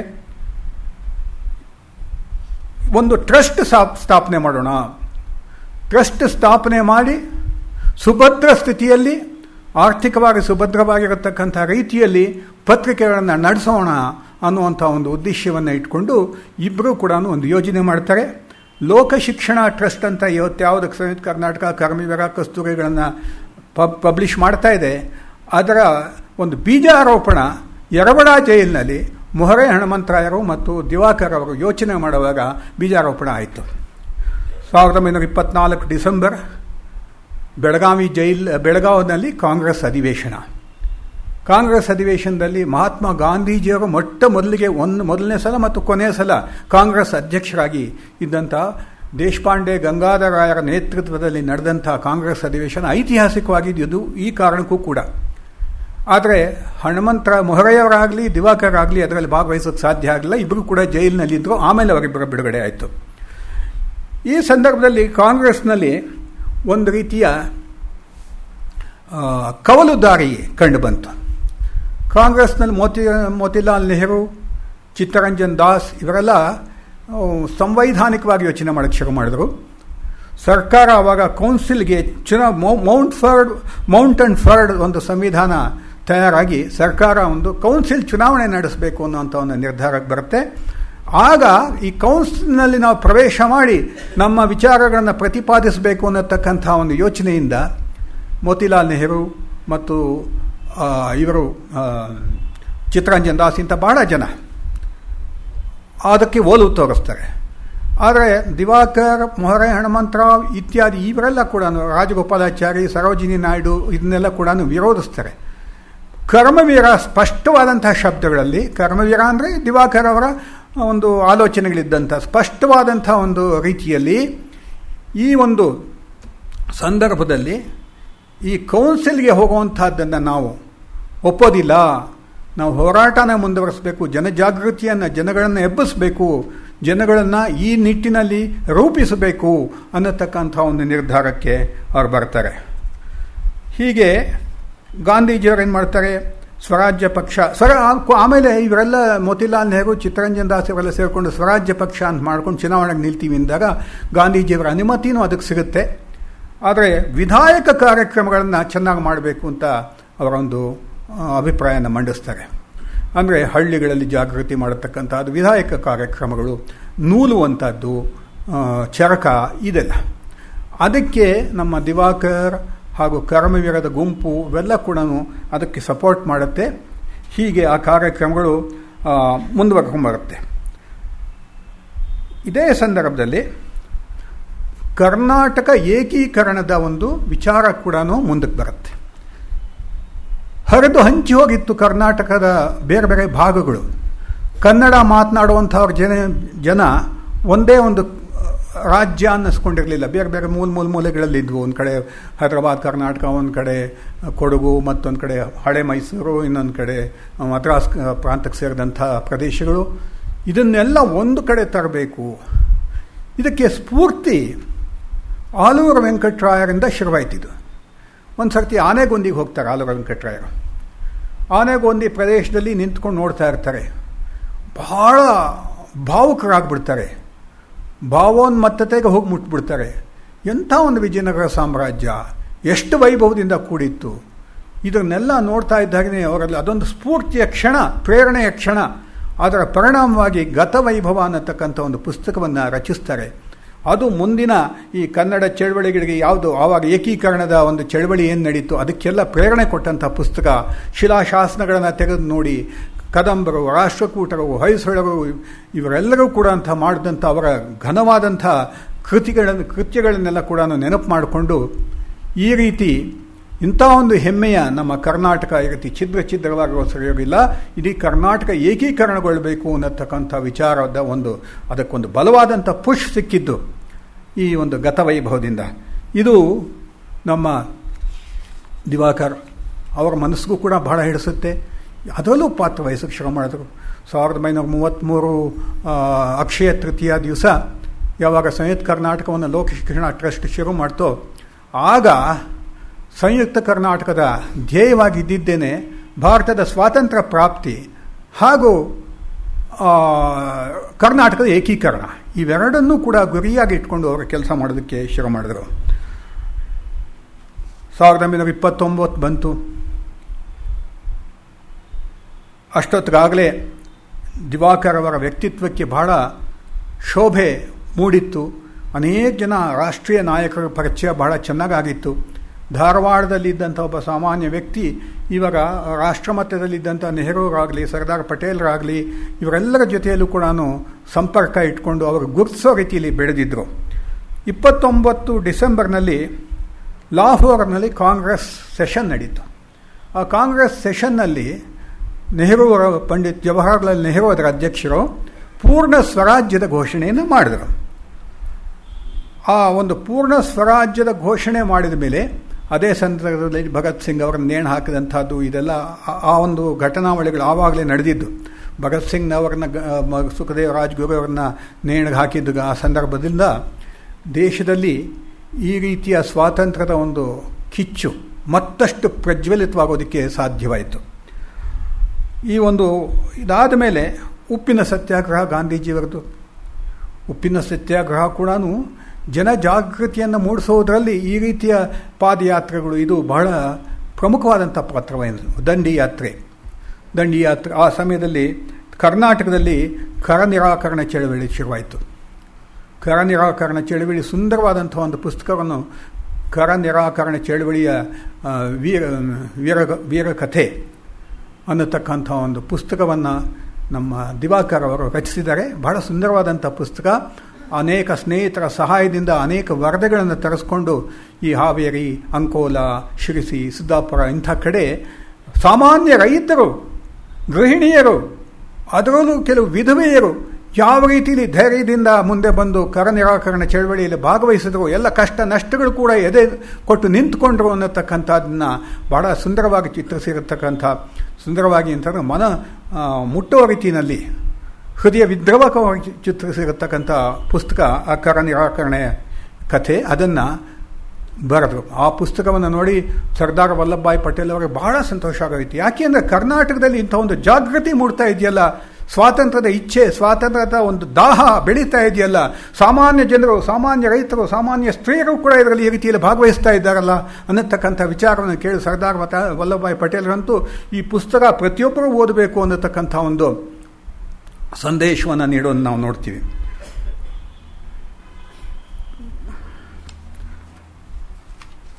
ಇಲ್ಲಿಂದ ನಾವು ಅನೇಕ ಘಟನೆಗಳು ನಡ್ಕೊಂಡು ಬಂದಿದೆ. ನಾನು ಕೆಲವು ಮುಖ್ಯ ಘಟ್ಟಗಳನ್ನ ಮಾತ್ರ ಹೇಳೋಕ್ಕೆ ಸಾಧ್ಯ ಆಗುತ್ತೆ. ಯಾಕೆಂದರೆ 96 ವರ್ಷಗಳು ಜೀವಿಸಿದ್ದಂಥ, ಸುಮಾರು 60-70 ವರ್ಷಗಳು ಸಕ್ರಿಯವಾಗಿದ್ದಂಥ ಪುಣ್ಯಾತ್ಮ ದಿವಾಕರ್ ಅವರದು ಎಲ್ಲ ವಿಷಯಗಳನ್ನು ಹೇಳೋದಕ್ಕೆ ಸಾಧ್ಯ ಇಲ್ಲ ಈ ಒಂದು ಗಂಟೆಯಲ್ಲಿ. ಅದಕ್ಕೋಸ್ಕರ ನಾನು ಮತ್ತೆ ಇವರು ಅನೇಕ ಸರ್ತಿ ಜೈಲಿಗೆ ಹೋಗೋದು ಬರೋದು ನಡೀತಾನೇ ಇತ್ತು ಈ ಮಧ್ಯೆ. ಮುಂದಿನ ಒಂದು ಬಹಳ ಮುಖ್ಯವಾದಂಥ ಘಟ್ಟಕ್ಕೆ ಬರ್ತೀನಿ. ಅದು ಅಂತಂದರೆ ಚಲೆ ಜಾವ್ ಚಳವಳಿ, ಕ್ವಿಟ್ ಇಂಡಿಯಾ ಮೂಮೆಂಟ್. ಗಾಂಧೀಜಿಯವರು ಇಡೀ ದೇಶಕ್ಕೆ ಈ ರೀತಿ ಇನ್ನೊಂದು ಕರೆಯನ್ನು ಕೊಟ್ಟರು. ಬ್ರಿಟಿಷನವ್ರನ್ನ ಆಚೆ ಹಾಕಬೇಕು, ಅದಕ್ಕೆ ಡೂ ಆರ್ ಡೈ, ಇದನ್ನ ಹಾಕಬೇಕು ಇಲ್ಲ ನಾವು ಸಾಯಬೇಕು, ಇದೆರಡೇ ನಮಗೆ ಇರತಕ್ಕಂಥ ಆಲ್ಟರ್ನೇಟಿವ್ಸ್. ಈ ರೀತಿ ಕರೆ ಕೊಟ್ಟಂತಹದ್ದು 1942 ಆಗಸ್ಟ್ 8 ಮುಂಬೈನಲ್ಲಿ ಗವಾಲಿಯರ್ ಟ್ಯಾಂಕ್ ಅನ್ನತಕ್ಕಂಥ ಒಂದು ಮೈದಾನ ಇದೆ, ಗವಾಲಿಯರ್ ಟ್ಯಾಂಕ್ ಮೈದಾನ ಅಂಥೇಳಿ. ಮೈದಾನದಲ್ಲಿ ನಡೆದಂಥ ಸಭೆಯಲ್ಲಿ ಇಡೀ ರಾಷ್ಟ್ರದ ಕಾಂಗ್ರೆಸ್ ನಾಯಕರೆಲ್ಲ ಬಂದಿದ್ದರು. ದಿವಾಕರ್ ಮತ್ತು ಇನ್ನೂ ಅನೇಕ ಜನ ಕರ್ನಾಟಕದಿಂದ ಕೂಡ ಹೋಗಿದ್ದರು. ಆ ಸಭೆಯಲ್ಲಿ ಅದು ಎರಡನೇ ಮಹಾಯುದ್ಧ ಶುರುವಾಗಿದ್ದಂಥ ದಿನಗಳದು. ಹಿಟ್ಲರ್ನ ಆಟಾಟೋಪ ಶುರುವಾಗಿತ್ತು. ಆ ವಾತಾವರಣ 1942ರಲ್ಲಿ ಈ ಆಗಸ್ಟ್ 8ನೇ ತಾರೀಕಿನ ದಿವಸ ನಡೆದಂಥ ಈ ಸಭೆಯಲ್ಲಿ ಗಾಂಧೀಜಿಯವರು ಡೂ ಆರ್ ಡೈ ಅನ್ನತಕ್ಕಂಥ ಒಂದು ಸಂದೇಶ ಕೊಟ್ಟರು. ತಕ್ಷಣವೇ ಇವರು ದಿವಾಕರ್ ಅಂಡರ್ಗ್ರೌಂಡ್ ಆಗಿಬಿಟ್ರು, ಭೂಗತರಾಗ್ಬಿಟ್ರು. ತಲೆ ಮರೆಸ್ಕೊಂಡು ಓಡಾಡೋಕ್ಕೆ ಅಲ್ಲಿ ಯಾವುದೋ ಕೊಲಾಬದಲ್ಲಿ ಒಂದು ಸಣ್ಣ ಮನೆ, ಚೌಪಾಟಿನಲ್ಲಿ ಒಂದು ಸಣ್ಣ ರೂಮು, ಅಲ್ಲೆಲ್ಲ ಇದ್ದುಕೊಂಡು ಯಾರಿಗೂ ಸಿಗ್ತಾನೆ ಇರಲಿಲ್ಲ. ಅಲ್ಲಿ ಬೇಕಾದಂಥ ಸಾಹಿತ್ಯ ನಿರ್ಮಾಣ ಮಾಡುವಂಥದ್ದು ಅಥವಾ ಸಂದೇಶಗಳು ಕಳಿಸೋತಕ್ಕಂಥದ್ದು, ಬೇರೆ ಬೇರೆ ಪತ್ರಗಳ ಮೂಲಕ ತಿಳಿಸತಕ್ಕಂಥದ್ದು, ಈ ರೀತಿಯ ಅಂಡರ್ಗ್ರೌಂಡ್ ಚಟುವಟಿಕೆಗಳೇನಿರುತ್ತೆ ಇಂಥ ಸಂದರ್ಭದಲ್ಲಿ ಆಗ ಜಯಪ್ರಕಾಶ್ ನಾರಾಯಣ್, ಲೋಹಿಯಾ, ಅಚ್ಯುತ್ ಪಟವರ್ಧನ್, ಅರುಣಾ ಅಸಫಾಲಿ, ಈ ರೀತಿ ಬಹಳ ಜನ ಈ ರೀತಿಯ ಒಂದು ಪಾತ್ರವನ್ನು ಅಂಡರ್ಗ್ರೌಂಡ್ ಹೋಗಿ ಕೆಲಸ ಮಾಡುವಂಥದ್ದನ್ನು ಪಾತ್ರವನ್ನು ವಹಿಸ್ಕೊಂಡ್ರು. ದಿವಾಕರ್ ಗಾಂಧೀಜಿಯವ್ರನ್ನ ಕೇಳಿ ಹೋಗಿ ಭೇಟಿ ಮಾಡ್ತಾರೆ. ಇದು ಸಂದರ್ಭದಲ್ಲಿ ಅದು ಇದರಲ್ಲಿ ಚೌಪಾಟಿಯಲ್ಲಿ ಒಂದು ಕಡೆ ಭೇಟಿ ಮಾಡ್ತಾರೆ. ಆವಾಗ ಗಾಂಧೀಜಿಯವರು ನೀವು ಕರ್ನಾಟಕಕ್ಕೆ ಏನು ಒಂದು ಸಂದೇಶ ಕೊಡ್ತೀರಿ ಈ ಸಂದರ್ಭದಲ್ಲಿ ಅಂತ ಕೇಳಿದಾಗ ಗಾಂಧೀಜಿ ಹೇಳ್ತಾರೆ, ಮೇರಿ ಉಮ್ಮೀದ್ ಹೈ ಕಿ ಇಸ್ ಯಜ್ಞ ಮೇ ಸಬ್ ಕರ್ನಾಟಕಿ ಪೂರಾ ಹಿಸ್ಸೆ ಲೆಂಗಿ. ಗಾಂಧೀಜಿಯವರು ಯಾವಾಗಲೂ ತಾವು ತಗೊಂಡಂಥ ಗುರಿಯನ್ನು ಮುಟ್ಟೋದಕ್ಕೆ ಎಲ್ಲರಿಗೂ ಪ್ರೇರೇಪಣೆ ಕೊಡ್ತಾಯಿದ್ರು, ಪಾಸಿಟಿವ್ ಆಗಿ ಹೇಳ್ತಾಯಿದ್ರು, ಅವರಿಗೆ ಸ್ಫೂರ್ತಿಯನ್ನು ತುಂಬುತ್ತಾಯಿದ್ರು. ನನ್ನ ನಂಬಿಕೆ ಏನಿದೆ ಅಂತಂದರೆ ಕರ್ನಾಟಕದಲ್ಲಿ ಪ್ರತಿಯೊಬ್ಬರು ಇದರಲ್ಲಿ ಭಾಗವಹಿಸ್ತಾರೆ ಅನ್ನತಕ್ಕಂಥ ಸಂಪೂರ್ಣವಾಗಿ ಭಾಗವಹಿಸ್ತಾರೆ ಅಂತಕ್ಕಂಥ ನಂಬಿಕೆ ನನಗಿದೆ ಅಂತ ಹೇಳಿದ್ರು. ಆಗಲೇ ಗಾಂಧೀಜಿಯವರ ಇದು ಕೂಡ ಬಂಧನ ಕೂಡ ಆಗತ್ತೆ. ಆಗಾ ಖಾನ್ ಪ್ಯಾಲೇಸ್ನಲ್ಲಿ ಪುಣೆನಲ್ಲಿ ಅವರನ್ನು ಇಟ್ಟಿರ್ತಾರೆ. ಅವರ ಹೆಂಡತಿ ಮತ್ತು ಮಹಾದೇವ್ ದೇಸಾಯಿ ಕೂಡ ಅವರ ಜೊತೆಯಲ್ಲಿ ಇರ್ತಾರೆ. ಹೀಗೆ ಇವರ ಅಂಡರ್ಗ್ರೌಂಡ್ ಆದ ಕೂಡಲೇ ದಿವಾಕರ್ ಅವರ ತಲೆಯ ಮೇಲೆ 5,000 ರೂಪಾಯಿಗಳ ಒಂದು ಬಹುಮಾನವನ್ನು ಘೋಷಣೆ ಮಾಡ್ತಾರೆ. ಕಂಡಲ್ಲಿ ಗುಂಡಿಟ್ಟು ಕೊಲ್ಲಿ ಅನ್ನತಕ್ಕಂಥ ಒಂದು ಸೂಚನೆಯೂ ಇರುತ್ತೆ ಪೊಲೀಸ್ನವರಿಗೆ. ಯಾರು ಇವರ ಸುಳಿವು ಕೊಡ್ತಾರೋ, ಯಾರು ದಿವಾಕರ್ ಅವರನ್ನು ಹಿಡಿದು ಕೊಡ್ತಾರೋ ಅವ್ರಿಗೆ 5,000 ರೂಪಾಯಿ ಬಹುಮಾನ ಕೊಡ್ತೀವಿ ಅಂತ. ಗಾಂಧೀಜಿಯವರು ತಮಾಷೆ ಮಾಡ್ತಾರೆ ಒಂದು ಸರ್ತಿ, ನೀನು ಬಂದುಬಿಟ್ಟು ನಾನು ಎಲ್ಲಿರ್ತೀನೋ ಅಲ್ಲೇ ನೀನು ಸಿಕ್ಕಾಕೊಂಬಿಡು, ನನಗೆ 5,000 ರೂಪಾಯಿ ಸಿಗುತ್ತೆ ಅಂತ. Just joke. ಹೀಗೆ ಮಹಾದೇವ್ ದೇಸಾಯಿ, ಕಸ್ತೂರಿಬಾಯಿ ಇವರು ಆ ಸಂದರ್ಭದಲ್ಲೇ ಪ್ರಾಣ ತೀರಿ ಹೋಗ್ಬಿಡ್ತಾರೆ. ಗಾಂಧೀಜಿಯವರು ಬಹಳ ದುಃಖದ ಸಮಯ. ಮಹಾದೇವ್ ದೇಸಾಯಿ ಅಂತಂದರೆ ಅವರಿಗೆ ಆಪ್ತ ಪುತ್ರ ಇದ್ದ ಹಾಗೆ, ಬಹಳ ಆಪ್ತನಾಗಿದ್ದಂಥ ವ್ಯಕ್ತಿ. ಅವರ ಸೆಕ್ರೆಟರಿ ಆತನು ತೀರೋಗ್ಬಿಡ್ತಾರೆ. ಎಲ್ಲದಕ್ಕಿಂತ ಹೆಚ್ಚಾಗಿ ಬಹಳ ದೊಡ್ಡ ಆಘಾತ ಉಂಟಾಗಿದ್ದು ಅಂತಂದರೆ ಕಸ್ತೂರಿಬಾಯಿಯವರ ಮರಣ. ಈ ಒಂದು ಗಾಂಧೀಜಿಯವರ ಮೂಡ್ ಅವಾಗ ಬಹಳ ಇದಕ್ಕೆ ಉದ್ವಸ್ತವಾಗಿರುತ್ತೆ. ಆ ರೀತಿಯ ಸಮಯ ಅದು. ಆದರೆ ಈ ಸಂದರ್ಭದಲ್ಲಿ ಗಾಂಧೀಜಿಯವರನ್ನು ಕೆಲವು ಸರ್ತಿ ಭೇಟಿ ಮಾಡ್ತಾರೆ ದಿವಾಕರ್. 2 ವರ್ಷಗಳ ಕಾಲ ಬಹಳ ಜನ ಸಿಕ್ಕಾಕೊಂಡ್ಬಿಡ್ತಾರೆ. ಈ 5,000 ರೂಪಾಯಿ ಬಹುಮಾನ ಅಂದರೆ ಆ ಕಾಲಕ್ಕೆ ದೊಡ್ಡ ಮೊತ್ತನೇ ಅದು. ತಲೆಯ ಮೇಲಿದ್ದರೂ ತೂಗುಗತ್ತಿ ಅದನ್ನು ಲೆಕ್ಕಿಸದೆ ಇವರು ಎಲ್ಲ ಕಡೆ ಓಡಾಡ್ತಾ, ಅಲ್ಲಿ ವಿಶೇಷವಾಗಿ ಕೆಲವು ಬಾಂಬೆನಲ್ಲಿರೋರು, ಅಲ್ಲಿಂದ ಧಾರವಾಡ ಹುಬ್ಳಿಗೆ ಬರೋರು, ಅಲ್ಲೆಲ್ಲ ಓಡಾಡೋರು, ಅಂಕೋಲಾ ಈ ಕಡೆ ಹೋಗೋರು. ಈ ರೀತಿ ಒಂದು ಜನಸಂಘಟನೆಯ ಕಾರ್ಯ ಮತ್ತು ಮತ್ತು ಕಾರ್ಯಕರ್ತರಲ್ಲಿದ್ದಂಥ ಆ ಒಂದು ಹುಮ್ಮಸ್ಸನ್ನು ಉಳಿಸ್ಕೊಂಡು ಹೋಗುವಂಥ ಕೆಲಸವನ್ನು ಅವ್ರು ಮಾಡ್ಕೊಂಡು ಹೋಗ್ತಾರೆ. ತೆಂಡಲ್ಕರ್ ಅವರು ಗಾಂಧೀಜಿಯವರ ಜೀವನ ಬೃಹತ್ ಪುಸ್ತಕಗಳು ಬರೆದಿದ್ದಾರೆ, ವಾಲ್ಯೂಮ್ಸು. ಗಾಂಧೀಜಿಯವರ ಜೀವನದ ಬಗ್ಗೆ ನಮಗೆಲ್ಲ ಆಶ್ಚರ್ಯ ಆಗ್ಬೋದು. ಅದರ ಮೂಲ ಒಂದು ಕಲ್ಪನೆ ಕೊಟ್ಟಿದ್ದೇನೆ ದಿವಾಕರ್ ಅವರು. ಅದಕ್ಕೆ ಬೇಕಾದಂಥ ಎಲ್ಲ ವ್ಯವಸ್ಥೆಯನ್ನು ಮಾಡಿಕೊಟ್ರು. ಮತ್ತು ಗಾಂಧೀಜಿಯವರ ಹತ್ರ ಕೊನೆಯಲ್ಲಿ ಗಾಂಧೀಜಿಯವ್ರ ತೀರ ಹೋಗೋಕ್ಕೆ 4-5 ದಿವಸಗಳ ಮೊದಲು ಕೂಡ ಟೆಂಡಲ್ಕರ್ ಅವ್ರನ್ನ ಅವರ ಹತ್ರ ಕರ್ಕೊಂಡು ಹೋಗ್ಬಿಟ್ಟು ಅನೇಕ ವಿಷಯಗಳ ಬಗ್ಗೆ ಚರ್ಚೆ ಮಾಡಿದಂಥ ಒಂದು ದಾಖಲೆ ಇದೆ. ಈ 42 ಮೂಮೆಂಟ್ನಲ್ಲಿ ಏನಾಯಿತು, Achyut Patwardhan, Aruna Asaf Ali. Achyut Patwardhan socialist bent of mind, Aruna Asaf Ali ಸ್ವಲ್ಪ communistic bent of mind, Jayaprakash Narayan ಕೂಡ ಸೋಷಲಿಸ್ಟ್. ಇದರಲ್ಲಿ ಸ್ವಲ್ಪ ಭಿನ್ನಾಭಿಪ್ರಾಯಗಳು ಶುರುವಾದವು. ಇವರು ಭಾಳ ಸ್ವಲ್ಪ ಹಿಂಸಾಚಾರಕ್ಕೆ ಸ್ವಲ್ಪ ಒಂದು ಅವಕಾಶ ಕೂಡ ಉಂಟಾಗಿತ್ತು. ಅದನ್ನು ದಿವಾಕರ್ ಮುಂತಾದವ್ರಿಗೆ ಕೂಡ ಅಷ್ಟು ಇಷ್ಟ ಆಗಲಿಲ್ಲ. ಅದಕ್ಕೋಸ್ಕರ ಇವರಿಂದ ದೂರ ಆಗಿ ಬೇರೆ ವಿಧಾಯಕ ಚಟುವಟಿಕೆಗಳಲ್ಲಿ ಅವರು ಹೆಚ್ಚು ಸಮಯವನ್ನು ಕಳ್ಕೊಳ್ಳೋಕ್ಕೆ ಕಳೆಯೋದಕ್ಕೆ ಪ್ರಯತ್ನ ಪಟ್ಟರು. 2 ವರ್ಷಗಳ ಭೂಗತ ವಾಸದ ಮೇಲೆ 1944 ಸೆಪ್ಟೆಂಬರ್ 4 ಹೊರಗಡೆ ಬರ್ತಾರೆ. ಮತ್ತೆ ಬಂಧನ ಆಗುತ್ತೆ. 1 ವರ್ಷದ ಒಳಗಡೆ ಹೋಗೋದು ಬರೋದು. ಆವಾಗಲೇ ಹೇಳಿದಾಗೆ ಒಂದು 100 ತಿಂಗಳುಗಳ ಕಾಲ ಜೈಲು ಒಳಗಡೆ ಇದ್ಬಿಟ್ರು. 1945 ಜುಲೈನಲ್ಲಿ ಜೈಲಿನಿಂದ ಹೊರಬರೋ ಅಷ್ಟೊತ್ತಿಗೆ ದಿವಾಕರ್ ರಾಷ್ಟ್ರ ನಾಯಕರ ಅತ್ಯಂತ ಆಪ್ತ ವ್ಯಕ್ತಿ. ಗಾಂಧೀಜಿಯವರು, ರಾಜೇಂದ್ರ ಪ್ರಸಾದ್, ನೆಹರು, ಪಟೇಲ್, ರಾಜಾಜಿ, ಮುನ್ಷಿ ಇವರೆಲ್ಲ ಬಹಳ ಕ್ಲೋಸ್ ಆಗಿಬಿಟ್ಟಿದ್ರು. ನೇರವಾಗಿ ಎಲ್ಲ ವಿಷಯಗಳನ್ನು ಅವ್ರ ಜೊತೆಯಲ್ಲಿ ಚರ್ಚೆ ಮಾಡುವಷ್ಟು ಸ್ವಾತಂತ್ರ್ಯವನ್ನು ಪಡ್ಕೊಂಡಿದ್ರು ಮುನ್ಷಿಯವರು ಇವರ ಜೊತೆಯಲ್ಲೆಲ್ಲ ಕೂಡ. 1945 ಆಗಸ್ಟ್ನಲ್ಲಿ ಮಹಾಯುದ್ಧ ಒಂದು ಅಂತಿಮ ಘಟ್ಟಕ್ಕೆ ಬರುತ್ತೆ. ಬ್ರಿಟಿಷ್ ಸರ್ಕಾರ ಭಾರತವನ್ನು ಆಳುವಂತೆ ಭರವಸೆ ಕಳೆದುಕೊಂಡ್ಬಿಡುತ್ತೆ. ಅಲ್ಲಿ ಒಂಥರ ಆ ಯುದ್ಧದ ಪರಿಣಾಮ ಬ್ರಿಟಿಷರ ಆತ್ಮವಿಶ್ವಾಸ ಕುಂದು ಹೋಗ್ಬಿಡುತ್ತೆ. ಅದೇ ವೇಳೆಯಲ್ಲಿ ನೇತಾಜಿ ಸುಭಾಷ್ ಚಂದ್ರ ಬೋಸ್ ಆ ಕಡೆ ಸಿಂಗಪುರ್, ಮಲೇಷ್ಯಾ ಈ ಕಡೆಯಿಂದ ಸುಮಾರು 60,000-70,000 ಜನ INA ಯೋಧರನ್ನು ಹಿಡ್ಕೊಂಡು ದೇಶದ ಚಲೋ ದಿಲ್ಲಿ ಅನ್ನುವಂಥ ಒಂದು ಘೋಷಣೆಯನ್ನು ಕೊಟ್ಟು ಬರ್ತಾಯಿದ್ರು. ದೇಶದಲ್ಲಿ ಇಲ್ಲಿ ನೌಕಾ ಬಂಡಾಯ ನಡೀತು ಮತ್ತು ವಿಮಾನ ದಳ ಕೂಡ ಸಂಪು ಹುಡ್ತು. ಈ ಒಂದು ವಾತಾವರಣದಲ್ಲಿ ಅವರ ಆತ್ಮವಿಶ್ವಾಸ ಕಳ್ಕೊಂಡ್ಬಿಡ್ತಾರೆ. ಅಟ್ಲಿ ಹೇಳ್ತಾನೆ, ಇನ್ನು ಹೆಚ್ಚು ಕಾಲ ನಾವು ಭಾರತವನ್ನು ಆಳೋ ಸ್ಥಿತಿಯಲ್ಲಿ ನಾವಿಲ್ಲ ಅಂತ ಹೇಳಿಬಿಟ್ಟು. ಆವಾಗ 42ರಲ್ಲಿ ಕ್ರಿಪ್ಸ್ ಕಮಿಷನ್ ಬರುತ್ತೆ, ರಾಜಕೀಯ ಸುಧಾರಣೆ ಮಾಡಬೇಕು ಅಂತ. ಅದರಲ್ಲಿ ಕ್ರಿಪ್ಸ್ ಹೇಳ್ತಾನೆ, ನಾವು ಯುದ್ಧ ಮುಗಿದ ಮೇಲೆ ಬಹಳ ಸುಧಾರಣೆಗಳು ಮಾಡ್ತೀವಿ, ನೀವೆಲ್ಲ ನಾವಿಲ್ಲಿ ವಿಶ್ವಾಸ ಇಡಿ, ನಮ್ಮ ಮಾತಿನಲ್ಲಿ ವಿಶ್ವಾಸ ಇಡಿ ಅಂತ ಹೇಳ್ತಾನೆ. ಅದಕ್ಕೆ ಗಾಂಧೀಜಿ ಹೇಳ್ತಾರೆ, we don't believe in post dated cheques ಅಂತ.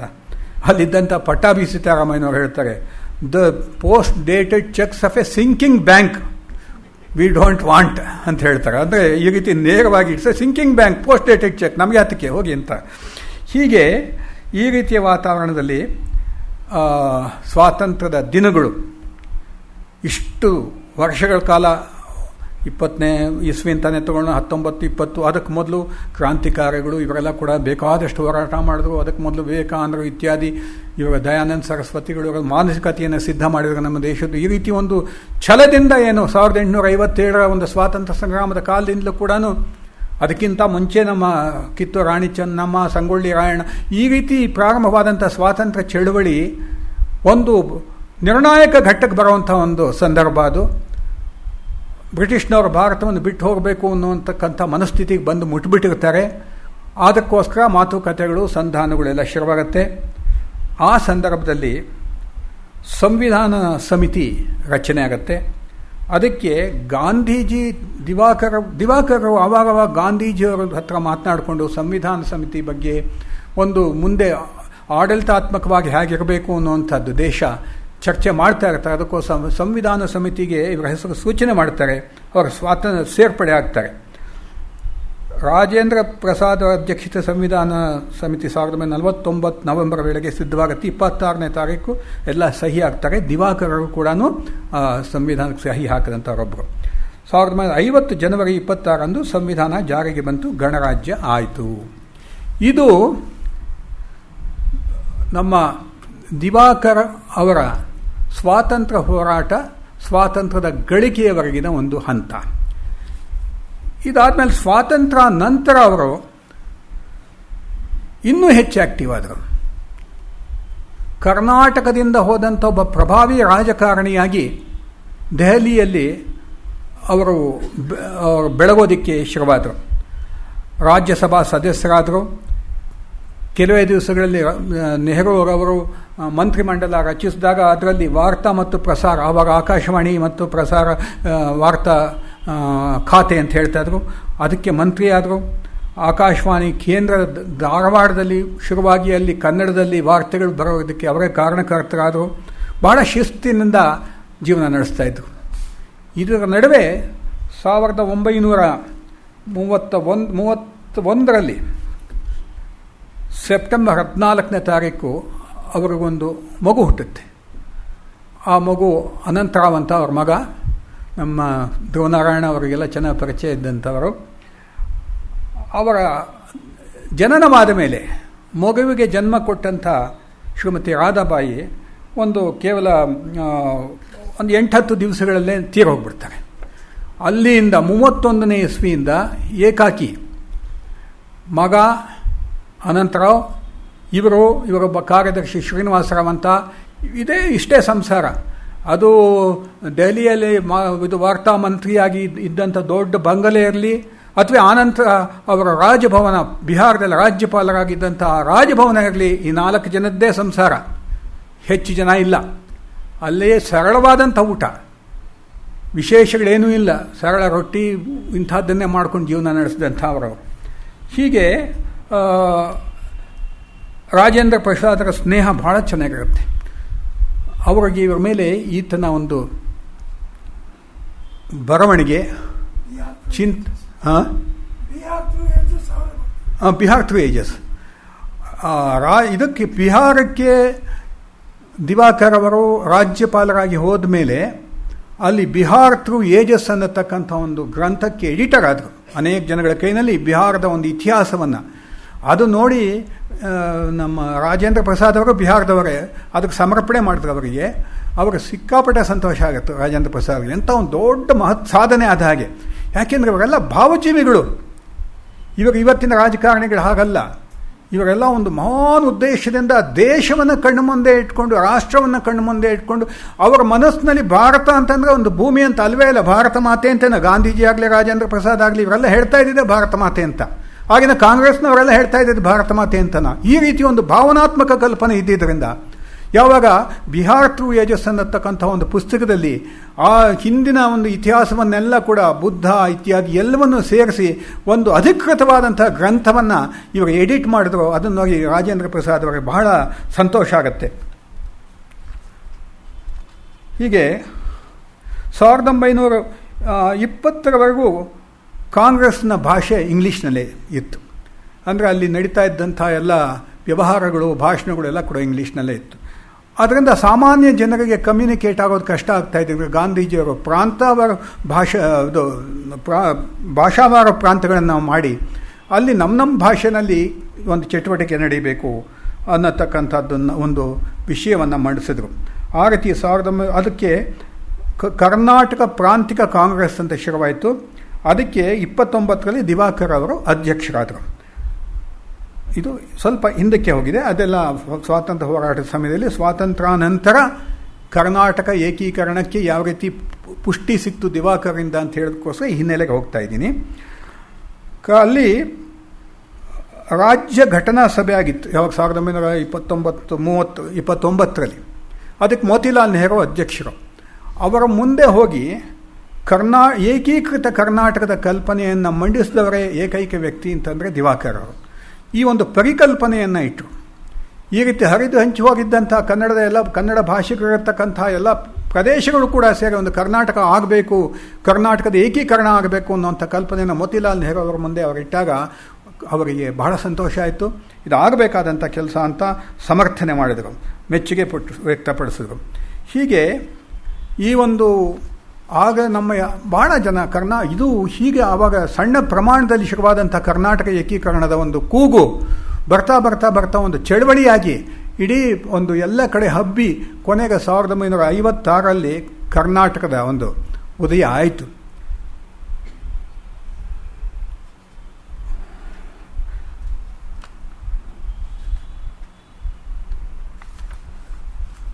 ಹೀಗೆ ಪತ್ರಕರ್ತರಾಗಿ ಸ್ವಲ್ಪ ಭಾಗ ಆಗಲೇ ನಾನು ಹೇಳಿದ್ದೀನಿ. ಕರ್ಮವೀರ ಶುರು ಮಾಡಿದ್ರು. ಲೋಕ ಶಿಕ್ಷಣ ಟ್ರಸ್ಟ್ ಪರಿಕಲ್ಪನೆ ಬಂತು. ಲೋಕ ಶಿಕ್ಷಣ ಟ್ರಸ್ಟ್ ಪರಿಕಲ್ಪನೆ ಬಂದ ಮೇಲೆ ಅದಕ್ಕೋಸ್ಕರವಾಗಿ ಹಣ ಸಂಗ್ರಹ ಮಾಡೋದಕ್ಕೆ ಶುರುವಾಯಿತು. ಸಂಯುಕ್ತ ಕರ್ನಾಟಕ ಆಗಲೇ ನಮ್ಮ ರಾಮಸ್ವಾಮಿಗಳು ಹೇಳಿದ ಹಾಗೆ ಒಂದು ಬಹಳ ಪ್ರಬಲವಾದಂಥ ಒಂದು ಮಾಧ್ಯಮವಾಗಿ ಕೆಲಸ ಮಾಡ್ತಾ ಇತ್ತು. ಗುರುಗಳು ಸ್ಪಷ್ಟ ಇತ್ತು, ಆ ಪತ್ರಿಕೆ ಅಂತಂದರೆ ಅದು ಜನಗಳು ಕಾಯ್ತಾ ಇದ್ರು ಓದೋದಕ್ಕೋಸ್ಕರವಾಗಿ. ಸ್ವಲ್ಪ ಧಾರವಾಡದ ಭಾಷೆ ಇತ್ತು, ಸ್ವಲ್ಪ ಈ ಕಡೆ ಮೈಸೂರಿನ ಕಡೆ ಅದರ ಒಂದು ಪ್ರಸಾರ ಸಂಖ್ಯೆ ಸ್ವಲ್ಪ ಕಡಿಮೆ ಇದ್ದರೂ ಕೂಡ ಅಲ್ಲಲ್ಲಿ ಪತ್ರಿಕೆಗಳು ಇಲ್ಲಿ ಬರ್ತಾ ಇತ್ತು. ಇದರಲ್ಲಿ ನಮ್ಮ ಹುಯಿಲ್ಗೋಲ ನಾರಾಯಣರಾವ್, ಬೆಳಗೆರೆ ಕೃಷ್ಣ ಶರ್ಮಾ, ಬೇಂದ್ರೆ ಇವರೆಲ್ಲ ಕೂಡ ಇನ್ವಾಲ್ವ್ ಆಗ್ತಾಯಿದ್ರು. ಲೇಖನಗಳು ಬರೆಯೋದು, ಕವನಗಳು ಬರೆಯೋದು, ಇದೆಲ್ಲ ಕೂಡ. ಹೀಗೆ ಸಂಯುಕ್ತ ಕರ್ನಾಟಕ ಹುಬ್ಬಳ್ಳಿ ಧಾರವಾಡದಲ್ಲಿ ನೆಲೆ ಊರಿ ಅಲ್ಲಿ ಬಹಳ ಚೆನ್ನಾಗಿ ಬೆಳೀತಾ ಇತ್ತು. ಇಲ್ಲಿ ದಿವಾಕರ್ ಅವರು ಸ್ವಾತಂತ್ರ್ಯಾನಂತರ ರಾಜ್ಯಸಭಾ ಸದಸ್ಯರಾಗಿದ್ದರು ಮತ್ತು ಕೇಂದ್ರ ಮಂತ್ರಿಗಳಾಗಿದ್ದರು. ಬಹುಶಃ ರಾಜೇಂದ್ರ ಪ್ರಸಾದರ ಸ್ವಂತ ಇಚ್ಛೆಯಿಂದ ಅವರು ರಾಜಭವನದಲ್ಲಿ ಗವರ್ನರ್ ಆಗಿ ಪಾಟ್ನಾಕ್ಕೆ ಹೋದರು.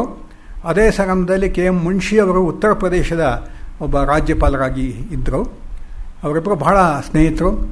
1933-34 ಭಾರತೀಯ ವಿದ್ಯಾಭವನದ ಪರಿಕಲ್ಪನೆ ಬಂದಾಗ, ಮುನ್ಷಿಯವರು ಸ್ಥಾಪನೆ ಮಾಡಿದಾಗ, ಆಗಿನಿಂದಲೂ ಕೂಡ ಭಾರತೀಯ ವಿದ್ಯಾಭವನದಲ್ಲಿ ಚಟುವಟಿಕೆಗಳಲ್ಲಿ ಅವರ ವಿಚಾರಗಳಲ್ಲಿ ಏಕೀಭವಿಸಿಕೊಂಡು ಕೆಲಸ ಮಾಡ್ತಾ ಇದ್ದಂಥವರು ದಿವಾಕರ್ ಅವರು. ಹೀಗೆ ಇಷ್ಟೆಲ್ಲ ಆದಮೇಲೆ ಕರ್ನಾಟಕಕ್ಕೆ ವಾಪಸ್ ಬರ್ತಾರೆ. ಬಿಹಾರದ್ದೆಲ್ಲ ಆದಮೇಲೆ ರಾಜ್ಯಸಭಾ ಸದಸ್ಯರಾಗಿ ಇರ್ತಾರೆ. ಅಷ್ಟೊತ್ತಿಗೆ ನಿಜಲಿಂಗಪ್ಪನವರು ಇಲ್ಲಿ ಮುಖ್ಯಮಂತ್ರಿಗಳಾಗಿರ್ತಾರೆ. ಅವ್ರಿಗನ್ಸುತ್ತೆ ಸಂಯುಕ್ತ ಕರ್ನಾಟಕ ಕರ್ಮವೀರ ಅಲ್ಲಿಂದ ಪ್ರಕಟ ಆಗೋಕ್ಕೆ ಬದಲು ಬೆಂಗಳೂರಿನಿಂದ ಪ್ರಕಟ ಆದರೆ ಬಹಳ ಒಳ್ಳೆಯದು ಅಂತ. ಇದು ಕೇಂದ್ರ ರಾಜಧಾನಿ ಇಲ್ಲಿದ್ದರೆ ಒಳ್ಳೆಯದು ಅಂತ. ಮೊಹರೈ ಹನುಮಂತರಾಯರದು ಅವ್ರಿಗೂ ಸ್ವಲ್ಪ ಈ ವಿಚಾರದಲ್ಲಿ ಸ್ವಲ್ಪ ವಿಚಾರ ಭಿನ್ನಾಭಿಪ್ರಾಯ ಇರುತ್ತೆ. ಆಗ ಕೊನೆಗೆ ಇಲ್ಲಿ ಬಂದ್ರೇ ಒಳ್ಳೆಯದು ಅನ್ನುವಂಥ ನಿರ್ಧಾರಕ್ಕೆ ಎಲ್ಲರೂ ಒಪ್ತಾರೆ. ಬೆಂಗಳೂರಿನಲ್ಲಿ ಬಂದಾಗ ಇಲ್ಲಿ ಜಾಗ ಬೇಕು. ನಿಜಲಿಂಗಪ್ಪನವ್ರ ಜೊತೆಯಲ್ಲಿ ಮಾತುಕತೆ ನಡೆಯುತ್ತೆ. ಆಗ ಬೆಂಗಳೂರಿನಲ್ಲಿ ಈಗ ಯಾವುದು ಲೋಕಶಿಕ್ಷಣ ಟ್ರಸ್ಟ್ ದಿವಾಕರ್ ಭವನ ಇದೆ, ಒಂದು ಹಳೆಯ ಬಂಗಲೋ ಇತ್ತು. ಅದರಲ್ಲಿ ಆಗಿನ ಒಬ್ಬ ಕುಪ್ರಸಿದ್ಧ ವ್ಯಕ್ತಿ ಛಗನ್ವಾಲಾ ಅಂತ RMDC ಅನ್ನತಕ್ಕಂಥ ಒಂದು ಲಾಟ್ರಿ ರೀತಿಯ ಒಂದು ಸಂಸ್ಥೆ ನಡೆಸ್ತಾ ಇರ್ತಾನೆ. ಸಿಕ್ಕಾಪಟ್ಟೆ ಹಣ, ರಾಶಿ ಹಣ. ನಾನು ಈ ವಿಷಯಗಳನ್ನೆಲ್ಲ ಕೂಡ ನಮ್ಮ ದಾನಿಯವರ ಹತ್ರ, ನಮ್ಮ ಕೌಜಲ್ಗಿಯವರ ಹತ್ರ, ನಮ್ಮ NV ಜೋಶಿಯವರ ಹತ್ರ, ಇವರ ಹತ್ರ ಎಲ್ಲ ಮಾತಾಡಿ ನಾನು ತಿಳ್ಕೊಂಡೆ. NV ಜೋಶಿ ಇದು ಕೌಜಲ್ಗಿಯವರು ಬಹಳ ಮುಖ್ಯ ಪಾತ್ರ ವಹಿಸಿದ್ರು ಅದು ಕೊಂಡ್ಕೊಳ್ಳುವಾಗ. ಮಧ್ವರಾವ್ ಕೌಜಲ್ಗಿಯವರು 90 ವರ್ಷದಲ್ಲಿ ತೀರೋದ್ರು, ಕೆಲವು ವರ್ಷಗಳ ಕೆಳಗಡೆ. ಆ ಒಂದು ಜಾಗನ ಯೋಚನೆ ನಿಜಲಿಂಗಪ್ಪನವರೇ ಸಜೆಸ್ಟ್ ಮಾಡ್ತಾರಂತೆ. ಇಷ್ಟೊತ್ತಿಗೆ ದಿವಾಕರ್ ಅವರದು ಭಾಳ ಎತ್ತರದ ವ್ಯಕ್ತಿತ್ವ. ಅವನು ರಾಜ್ಯಪಾಲರಾಗಿದ್ದವರು, ಕೇಂದ್ರ ಮಂತ್ರಿ ಆಗಿದ್ದಂಥವ್ರು, ಅವ್ರ ಮಾತಿಗೆ ಭಾಳ ಬೆಲೆ ಇತ್ತು. ಮತ್ತು ಈಗ ಪತ್ರಿಕೆಯನ್ನು ಭದ್ರವಾಗಿ ನಿಲ್ಲಿಸಬೇಕು ಅಂತ ನಿರ್ಧಾರ ಮಾಡ್ಕೊಂಡು ಹೊರಟಂಥವ್ರು. ಅದಕ್ಕೋಸ್ಕರವಾಗಿ ನಿಜಲಿಂಗಪ್ಪನವರು ಹೇಳ್ತಾರೆ, ಹೌದು, ನಿಮ್ಮ ಪತ್ರಿಕೆಗೆ, ಇಂಥ ಒಂದು ಪತ್ರಿಕೆಗೆ, ಧ್ಯೇಯನಿಷ್ಠವಾದಂಥ ಪತ್ರಿಕೆಗೆ ಒಂದು ಸ್ಥಳ ಬೇಕು, ನಾನು ಹುಡುಕ್ತೀನಿ ಅಂತೇಳಿ. ಆವಾಗ ಈ ಇವನು RMDC ಒಬ್ಬ ಪಾರ್ಸಿ, ಬಾಂಬೆನವನು, ಅವನು ಸಿಕ್ಕಾಪಟ್ಟೆ ನಷ್ಟ ಮಾಡಿಕೊಂಡು ಕೊಡಬೇಕಂತ ಟ್ಯಾಕ್ಸು ಕೊಡೋಕ್ಕಾಗದೆ ಅಲ್ಲಿಂದ ಬೆಂಗಳೂರು ಬಿಟ್ಟು ಹೊರಟೋದ. ಅವನದೊಂದು ದೊಡ್ಡ ಕತೆ ಬೇರೆ. ಅದೊಂಥರ ಥ್ರಿಲ್ಲರ್ ಇದ್ದಾರೆ. ಈ ಜಾಗವನ್ನು ನಿಜಲಿಂಗಪ್ಪನವ್ರು ಸಜೆಸ್ಟ್ ಮಾಡ್ತಾರೆ. 2,30,000 ಅಂತ ಹೇಳಿದ್ರು ಕೌಜಲ್ಗಿಯವರ ಅವತ್ತು. 2,30,000 ಈ ಜಾಗ ತೊಗೊಂಡ್ರಿ. ಇವಾಗ ರೆಸಿಡೆನ್ಸಿ ರೋಡ್ನಲ್ಲಿರತಕ್ಕಂಥ ಜಾಗ. ಸ್ವತಃ ಸಂಯುಕ್ತ ಕರ್ನಾಟಕದ ಸ್ಟಾರ್ಟಿಂಗ್ಗೆ, ಬೆಂಗಳೂರು ಆವೃತ್ತಿ ಸ್ಟಾರ್ಟಿಂಗ್ಗೆ ಜಯಚಾಮರಾಜೇಂದ್ರ ಒಡೆಯರ್ ಬಂದರು, ಸರ್ CV ರಾಮನ್ ಬಂದರು. ಇದೇನಾಯಿತು, ದಿವಾಕರ್ ಅವರ ವ್ಯಕ್ತಿತ್ವ, ಅವರ ಬುದ್ಧಿಶಕ್ತಿ, ಮೇಧಸ್ಸು, ಜೊತೆಗೆ ಅವರ ಅಧ್ಯಯನಶೀಲತೆ ಮತ್ತು ಬಹಳ ಸುಸಂಸ್ಕೃತವಾದಂಥ ನಡವಳಿಕೆ, ಆತ್ಮೀಯವಾದಂಥ ವ್ಯವಹಾರ, ಇದರಿಂದ ಜಯಚಾಮರಾಜೇಂದ್ರ ಒಡೆಯರಿಗೂ ಬಹಳ ಪ್ರೀತಿ. CV ರಾಮನ್ ಅವರಂತೂ ಬಹಳ ಫ್ರೆಂಡ್ಲಿಯಾಗಿ ಮಾತಾಡ್ಕೊತಾ ಇದ್ರು. ಒಂದು ಸರ್ತಿ ಹೇಳ್ತಾರಂತೆ, CV ರಾಮನ್ನು, ಲೋಕಸುಂದರಿ ರಾಮನ್ನು, ರಂಗನಾಥ್ ದಿವಾಕರ್ ಎಲ್ಲ ಒಟ್ಟಿಗೆ ಕೂತಿದ್ದಾಗ, ನನ್ನ ಹೆಂಡತಿ ಹೆಸರು ಲೋಕಸುಂದರಿ, ಅವಳಂತ ಕುರುಪಿ ಇನ್ನೊಬ್ಳಿಲ್ಲ ಅಂತ ಹೇಳಿದ್ರು. ಆಕೆ ಕುರುಪಿಯಾಗೇ ಇದ್ರು. ತಕ್ಷಣ ಎಲ್ಲ ಇನ್ಕ್ಲೂಡಿಂಗ್ ಲೋಕಸುಂದರಿ ರಾಮನ್ ಎಲ್ಲ ಗಹಗಹಿಸ್ ನಗ್ತಾ ಇದ್ರಂತೆ. ಅಂದರೆ ಈ ರೀತಿ ಒಂದು ಇಷ್ಟು ಆತ್ಮೀಯ ಕ್ಲೋಸ್ ಇದಿತ್ತು. ಆಗ ಈ ಬೆಂಗಳೂರಿನ ಈ ಒಂದು ಕಚೇರಿ ಶುರುವಾಯಿತು. ಆಮೇಲಿನ ದಿನಗಳ ಕಥೆ ಬೇರೆ ಬೇರೆ ರೀತಿಯಲ್ಲಿ ಡೆವಲಪ್ ಆಗ್ತಾ ಹೋಯಿತು. ಅದು ಕೊನೆಯಲ್ಲಿ ಸ್ವಲ್ಪ ಮಟ್ಟಿಗೆ ನಿಮಗೆ ಹೇಳೋದಕ್ಕೆ ಪ್ರಯತ್ನ ಮಾಡ್ತೀನಿ. ಹೀಗೆ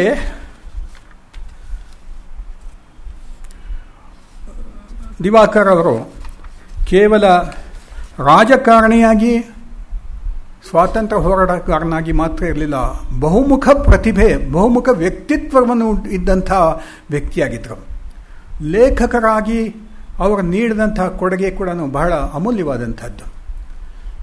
ಉಪನಿಷತ್ತುಗಳ ಮೇಲೆ ಬರೆದ್ರು. ಅಂದರೆ ನೋಡಿ ಎಷ್ಟು ತೂಕವಾದಂಥದ್ದು. ನನ್ನ ಗುರುಗಳಾದಂಥ ಶರ್ಮಾಜಿ ಹೇಳ್ತಾ ಇದ್ರು ಯಾವಾಗಲೂ ಕೂಡ, ಸಾಹಿತ್ಯದಲ್ಲಿ 3 ವಿಧಾನಂತೆ. ಪ್ರಬೋಧ ಸಾಹಿತ್ಯ, ಬಹಳ ಗಂಭೀರವಾಗಿ ಚಿಂತನಶೀಲವಾದಂಥ ಅಧ್ಯಾತ್ಮಪರವಾದಂಥ ಲೇಖನಗಳಿರತಕ್ಕಂಥದ್ದು ಅಥವಾ ಸಾಹಿತ್ಯ, ಅದು ಪ್ರಬೋಧ ಸಾಹಿತ್ಯ. ಇನ್ನೊಂದು ಪ್ರಮೋದ ಸಾಹಿತ್ಯ, ಓದೋದು ಕೂಡಲೇ ಮನಸ್ಸಿಗೆ ಸಂತೋಷ ಕೊಡುವಂಥದ್ದು, ಖುಷಿ ಕೊಡುವಂಥದ್ದು. ಮತ್ತೊಂದು ಶರ್ಮಾಜಿ ಬಹಳ ವ್ಯಂಗ್ಯವಾಗಿ ಹೇಳ್ತದ್ದು, ಪ್ರಮಾದ ಸಾಹಿತ್ಯ, ಅದರ ತಂಟೆಗೆ ಹೋಗಬಾರ್ದು ನಾವು ಅಂತ. ಪ್ರಮಾದ ಸಾಹಿತ್ಯನೇ ಇವಾಗ ಹೆಚ್ಚಾಗಿರುವಂಥದ್ದು. ಈ ಪ್ರಬೋಧ ಸಾಹಿತ್ಯವನ್ನು ಇವರು ದಿವಾಕರ್ ಅವರು ತಮ್ಮದನ್ನಾಗಿ ಮಾಡಿಕೊಂಡ್ರು. ಉಪನಿಷತ್ತುಗಳ ಮೇಲೆ ಬರೆದ್ರು, ಉಪನಿಷತ್ ಕಥಾವಳಿ ಬರೆದ್ರು, ಗೀತೆಯ ಮೇಲೆ ಗೀತೆಯ ಗುಟ್ಟು ಅಂತ ಗೀತಾ ರಹಸ್ಯದಿಂದ ಪ್ರೇರಣೆಯಾಗಿ ಬರೆದಂಥದ್ದು, ಹರಿಭಕ್ತಿ ಸುಧಾ, ನಾರದ ಶಾಂಡಿಲ್ಯ ಭಕ್ತಿ ಸೂತ್ರ, ವಚನಶಾಸ್ತ್ರ ರಹಸ್ಯ, ಸತ್ಯಾಗ್ರಹ, ಗಾಂಧೀಜಿ ನಾನು ಕಂಡಿದ್ದೆ. ಇದೊಂದು ಬಹಳ ಸುಂದರವಾದಂಥ ಪುಸ್ತಕ.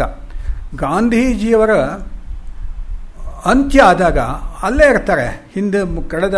ಅದರ ಹಿಂದಿನ ವಾರವೆಲ್ಲ ಅನೇಕ ಸರ್ತಿ ಭೇಟಿ ಮಾಡಿರ್ತಾರೆ. ತೆಂಡೂಲ್ಕರ್ನ ಕರ್ಕೊಂಡು ಹೋಗಿ ಅವರ ಜೀವನ ಚರಿತ್ರೆ ಬಗ್ಗೆ ಭೇಟಿ ಮಾಡಿದ್ದು ಕೂಡ ಆಗಲೇ. ಪ್ಯಾರೇಲಾಲ್ ಅವರು, ಗಾಂಧೀಜಿಯವರು, ದಿವಾಕರ್ ಇದ್ದಾಗ ಒಂದು ಸರ್ತಿ ಒಂದು ಚರ್ಚೆ ಬರುತ್ತೆ. ಪ್ಯಾರೇಲಾಲ್ ಕೇಳ್ತಾರೆ, ಯಾದವ ಕಲಹ ಅಂದರೆ ಏನು, ಯಾದವಿ ಕಲಹ ಅದು ಬಂದಾಗ ದಿವಾಕರ್ ಅವ್ರನ್ನ ಗಾಂಧೀಜಿ ಪ್ಯಾರೇಲಾಲ್ ಕೇಳ್ತಾರೆ. ಅದಕ್ಕೆ ದಿವಾಕರ್ ಹೇಳ್ತಾರೆ, ಅಂದರೆ ಕೃಷ್ಣನ ಕೊನೆಯ ದಿನಗಳಲ್ಲಿ ಯಾದವರಲ್ಲಿ ಕಲಹ ಉಂಟಾಗಿ ಗರ್ಗಾಚಾರ್ಯ ಅನ್ನುವಂಥವರ ಗುರುಗಳ ಶಾಪಕ್ಕೆ ತುತ್ತಾಗಿ ಪರಸ್ಪರ ಕಚ್ಚಾಡಿಕೊಂಡು ಆಮೇಲೆ ಅವರ ಸರ್ವನಾಶ ಆಗ್ತಾರೆ. ಕೃಷ್ಣ ಈ ಯಾದವರು ಈ ರೀತಿ ಮುಂದುವರೆದ್ರೆ ಪ್ರಪಂಚಕ್ಕೆ ಕೆಟ್ಟದ್ದಾಗುತ್ತೆ, ಅದಕ್ಕೋಸ್ಕರ ಮುಗಿಯೋದೇ ಸರಿ ಅಂತ ಹೇಳ್ಕೊಂಡು ಹೇಳ್ತಾನೆ. ಅವರ ಅಂತ್ಯವಾಗತ್ತೆ. ಹಾಗೆ ಆತನೂ ಕೂಡ ಪ್ರಾಣೋತ್ಸರ್ಗ ಮಾಡ್ತಾನೆ ಕೃಷ್ಣ. ಈ ಕಥೆಯನ್ನೆಲ್ಲ ಹೇಳ್ತಾರೆ. ಗಾಂಧೀಜಿ ಹೇಳ್ತಾರೆ, ಇದೇ ಆಗಬಾರ್ದು, ಕಾಂಗ್ರೆಸ್ನಲ್ಲೂ ಯಾದವಿ ಕಲಹ ಶುರುವಾಗ್ಬಿಟ್ಟಿದೆ. ಇದನ್ನು ಹೇಳಿದಾಗ ಅದೇ ಸಂದರ್ಭದಲ್ಲಿ ಗಾಂಧೀಜಿಯವರ ಕೊನೆಯಲ್ಲಿ ಸ್ಪಷ್ಟವಾಗಿ ದಿವಾಕರ್ ಅವರು ಹೇಳ್ತಾರೆ, ಬರೀತಾರೆ, ಈ ಕಾಂಗ್ರೆಸ್ಸು ಇನ್ನು ಮುಂದೆ ರಾಜಕೀಯದಲ್ಲಿ ಪ್ರವೇಶ ಮಾಡಬಾರ್ದು. 2 ಉದ್ದೇಶಗಳಿತ್ತು. ಕಾಂಗ್ರೆಸ್ಸು ರಾಜಕೀಯದಲ್ಲಿ ಪ್ರವೇಶ ಮಾಡಬೇಕು ಅಂತ ಕೇಳೋರದೊಂದು ಗುಂಪು, ಕಾಂಗ್ರೆಸ್ ರಾಜಕೀಯದಲ್ಲಿ ಪ್ರವೇಶ ಮಾಡಬಾರ್ದು, ಅದು ಕೇವಲ ವಿಧಾಯಕ ಕೆಲಸಗಳಲ್ಲಿ ತೊಡಕೋಬೇಕು, ಹಳ್ಳಿಯಲ್ಲಿ ಜನಗಳನ್ನು ಶಿಕ್ಷಿತರನ್ನಾಗಿ ಮಾಡಬೇಕು, ಈ ರೀತಿ ಒಂದು ಕಾರ್ಯಕ್ರಮವನ್ನು ಹಮ್ಮಿಕೋಬೇಕು ಅನ್ನುವಂಥದ್ದು ಗಾಂಧೀಜಿಯವರ ಉದ್ದೇಶನೂ ಆಗಿತ್ತು. ಅದು ಸ್ಪಷ್ಟವಾಗಿ ಕೊನೆಯ ದಿನಗಳಲ್ಲಿ ಅವ್ರು ತೀರೋಗಕ್ಕೆ ಒಂದು 2-3 ದಿವಸಗಳ ಕೆಳಗಡೆ ದಿವಾಕರ್ ಅವರ ಪ್ರೆಸೆನ್ಸ್ನಲ್ಲಿ ಹೇಳ್ತಾರೆ. ದಿವಾಕರ್ ಅದನ್ನು ಕೂಡ ಬರೆದಿಡ್ತಾರೆ. ಅಂದರೆ ಗಾಂಧೀಜಿಯವರು ಒಂದು ಶುದ್ಧ ಭಾರತೀಯ ಕಲ್ಪನೆ, ಅವರ ವಿಚಾರಗಳೆಲ್ಲ ಕೂಡ ಶುದ್ಧ ಭಾರತೀಯವಾದಂಥ ನಮ್ಮ ಸಂಸ್ಕೃತಿ, ಪರಂಪರೆ, ಸಂಪ್ರದಾಯ ಇವುಗಳ ಆಧಾರದ ಮೇಲೆ ಬಂದಂಥ ಒಂದು ವಿಚಾರವನ್ನು 1920ರಿಂದ ಅದಕ್ಕಿಂತ ಮೊದಲಿನಿಂದ ಕೂಡ ಅವ್ರ ಮನಸ್ಸಿನಲ್ಲಿ ಧರಿಸ್ಕೊಂಡು ಆ ದಿಕ್ಕಿನಲ್ಲೇ ನಮ್ಮ ಸ್ವಾತಂತ್ರ್ಯ ಹೋರಾಟವನ್ನು ತೆಗೆದುಕೊಂಡು ಹೋದಂಥದ್ದು ಬಹಳ ಪ್ರಮುಖವಾಗಿ ಗುರುತಿಸಬೇಕಾದಂಥ ಸಂಗತಿ. ಆ ಪರಿಣಾಮವಾಗಿ ದಿವಾಕರ್ ಆಗಲಿ ಅಥವಾ ಇನ್ನೂ ಅನೇಕ ಜನ, ರಾಜಾಜಿಯವರಾಗಲಿ, ಇಂಥ ಅನೇಕ ಜನ ಒಳ್ಳೊಳ್ಳೆಯ ಸಾಹಿತ್ಯವನ್ನು ನಿರ್ಮಾಣ ಮಾಡಿದ್ದು ಒಂದು ಭಾರತೀಯ ಸಂಸ್ಕೃತಿ, ಪರಂಪರೆ, ಅದರ ಸಾಹಿತ್ಯ ಇವುಗಳ ಆಧಾರದ ಮೇಲೆ. ಹೀಗೆ ಗಾಂಧೀಜಿಯವರ ನಾನು ಕಂಡಂತೆ ಅನ್ನತಕ್ಕಂಥ ಪುಸ್ತಕದಲ್ಲಿ ಅವರ ಆತ್ಮೀಯ ಇದು ಯರವಡ ಜೈಲಿನಲ್ಲಿದ್ದಾಗ ಗಾಂಧೀಜಿಯವರಿಗೆ ಒಂದು ಸೆಪರೇಟ್ ರೂಮ್ ಇರುತ್ತೆ, ಇವರಿಗೆಲ್ಲ ಬೇರೆ ಕೈದಿಗಳಿಗೆ, ಸ್ವಾತಂತ್ರ್ಯ ಹೋರಾಟಗಾರರಿಗೆಲ್ಲ ಒಂದು ರೂಮ್ ಇರುತ್ತೆ, ಅದರ ಸೆಲ್. ಆಗ ಜೋನ್ಸ್ ಅನ್ನತಕ್ಕಂಥ ಒಬ್ಬ ಸೂಪರಿಂಟೆಂಡೆಂಟ್ ಆಫ್ ಜೈಲ್ ಅವನು ಬಂದ್ಬಿಟ್ಟು ಏನು ಮಾಡ್ತಾನೆ, ಪಾಪ ಇಬ್ಬರು ಭೇಟಿ ಮಾಡಲಿ ಅಂಥೇಳಿ ಇವ್ರನ್ನೆಲ್ಲ ಗಾಂಧೀಜಿಯವರು ಭೇಟಿಗೆ ಬಿಡ್ತಾರೆ. ಸುಮಾರು 18 ಗಂಟೆಗಳ ಕಾಲ ಆರಾಮಾಗಿ ಮಾತಾಡಿಕೊಂಡು ಸುಖವಾಗಿರುತ್ತಾರೆ. ಇದು ನಮ್ಮದೊಂದು ಸುಖಿ ಸಂಸಾರ ಅಂತ ಅವನಿಗೆ ಜೋನ್ಸ್ಗೆ ಹೇಳ್ತಾರೆ ಗಾಂಧೀಜಿ, ನೋಡಿ ಇದು ನಮ್ಮ ಸುಖಿ ಸಂಸಾರ, ನಮಗೆಲ್ಲ ಕೂತ್ಕೊಂಡು ಮಾತಾಡ್ತಾ ಇದ್ದೀವಿ ಅಂತ. ಗಾಂಧೀಜಿ ಈ ರೀತಿಲಿ ಒಂದು ಸಾರ್ವಜನಿಕ ಜೀವನ, ಅವ್ರದ್ದು ಸ್ವಂತ ಜೀವನ ಅನ್ನುವಂಥದ್ದೇನು ಇರಲಿಲ್ಲ. ಇವರೇ ಅವರ ಪರಿವಾರ, ದಿವಾಕರ, ಪ್ಯಾರೇಲಾಲ್, ಮಹಾದೇವ್ ದೇಸಾಯಿ, ಎಲ್ಲೆಲ್ಲಿನ ಬೇರೆ ಬೇರೆ ರಾಜ್ಯಗಳಿಂದ ಬಂತು, ರಾಜೇಂದ್ರ ಪ್ರಸಾದ್, ಅಬ್ದುಲ್ ಕಲಾಂ ಆಜಾದ್, ಈ ರೀತಿ ಎಲ್ಲ ರೀತಿಯ ಜನಗಳನ್ನು ಒಟ್ಟಿಗೆ ತೊಗೊಂಡು ಹೋಗುವಂಥ ಕಲೆ ಗಾಂಧೀಜಿಯವರಿಗೆ ಸಿದ್ಧಿಸಿತ್ತು. ಕೋಪ ಮಾಡ್ಕೊತಾ ಇದ್ರು, ತಾಪ ಮಾಡ್ಕೊತಾ ಇದ್ರು, ಬೇಕಾದಷ್ಟು ಕ್ರಿಟಿಸೈಸ್ ಮಾಡ್ತಾಯಿದ್ರು, ಜಗಳಗಳು ಮಾಡ್ತಾಯಿದ್ರು, ಮುನಿಸು ಮಾಡ್ಕೊತಾರೆ. ಇದರ ನಡುವೆ ಈ ಗುಂಪನ್ನೆಲ್ಲ ಜೊತೆಗೆ ತೆಗೆದುಕೊಂಡು ಹೋಗ್ತಾ ಇದ್ದಂಥ ಒಂದು ಚಾತುರ್ಯ, ಒಂದು ಅವರಲ್ಲಿ ಸಂಘಟನಾತ್ಮಕ ಕೌಶಲ ಅವರಲ್ಲಿ ಇತ್ತು.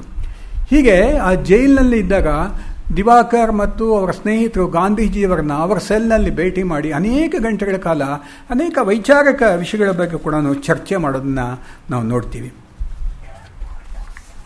ಹೀಗೆ ಆ ಗಾಂಧೀಜಿ ನಾನು ಕಂಡಂತೆ ಅನ್ನತಕ್ಕಂಥದ್ರಲ್ಲೂ ಅದನ್ನು ಅವರು ಭಾಳ ಚೆನ್ನಾಗಿ ಬರೆದಿದ್ದಾರೆ. ನಿರಾಕರಣೆಯ ವೀರ ಕಥೆಯನ್ನು ಬರ್ತೀನಿ.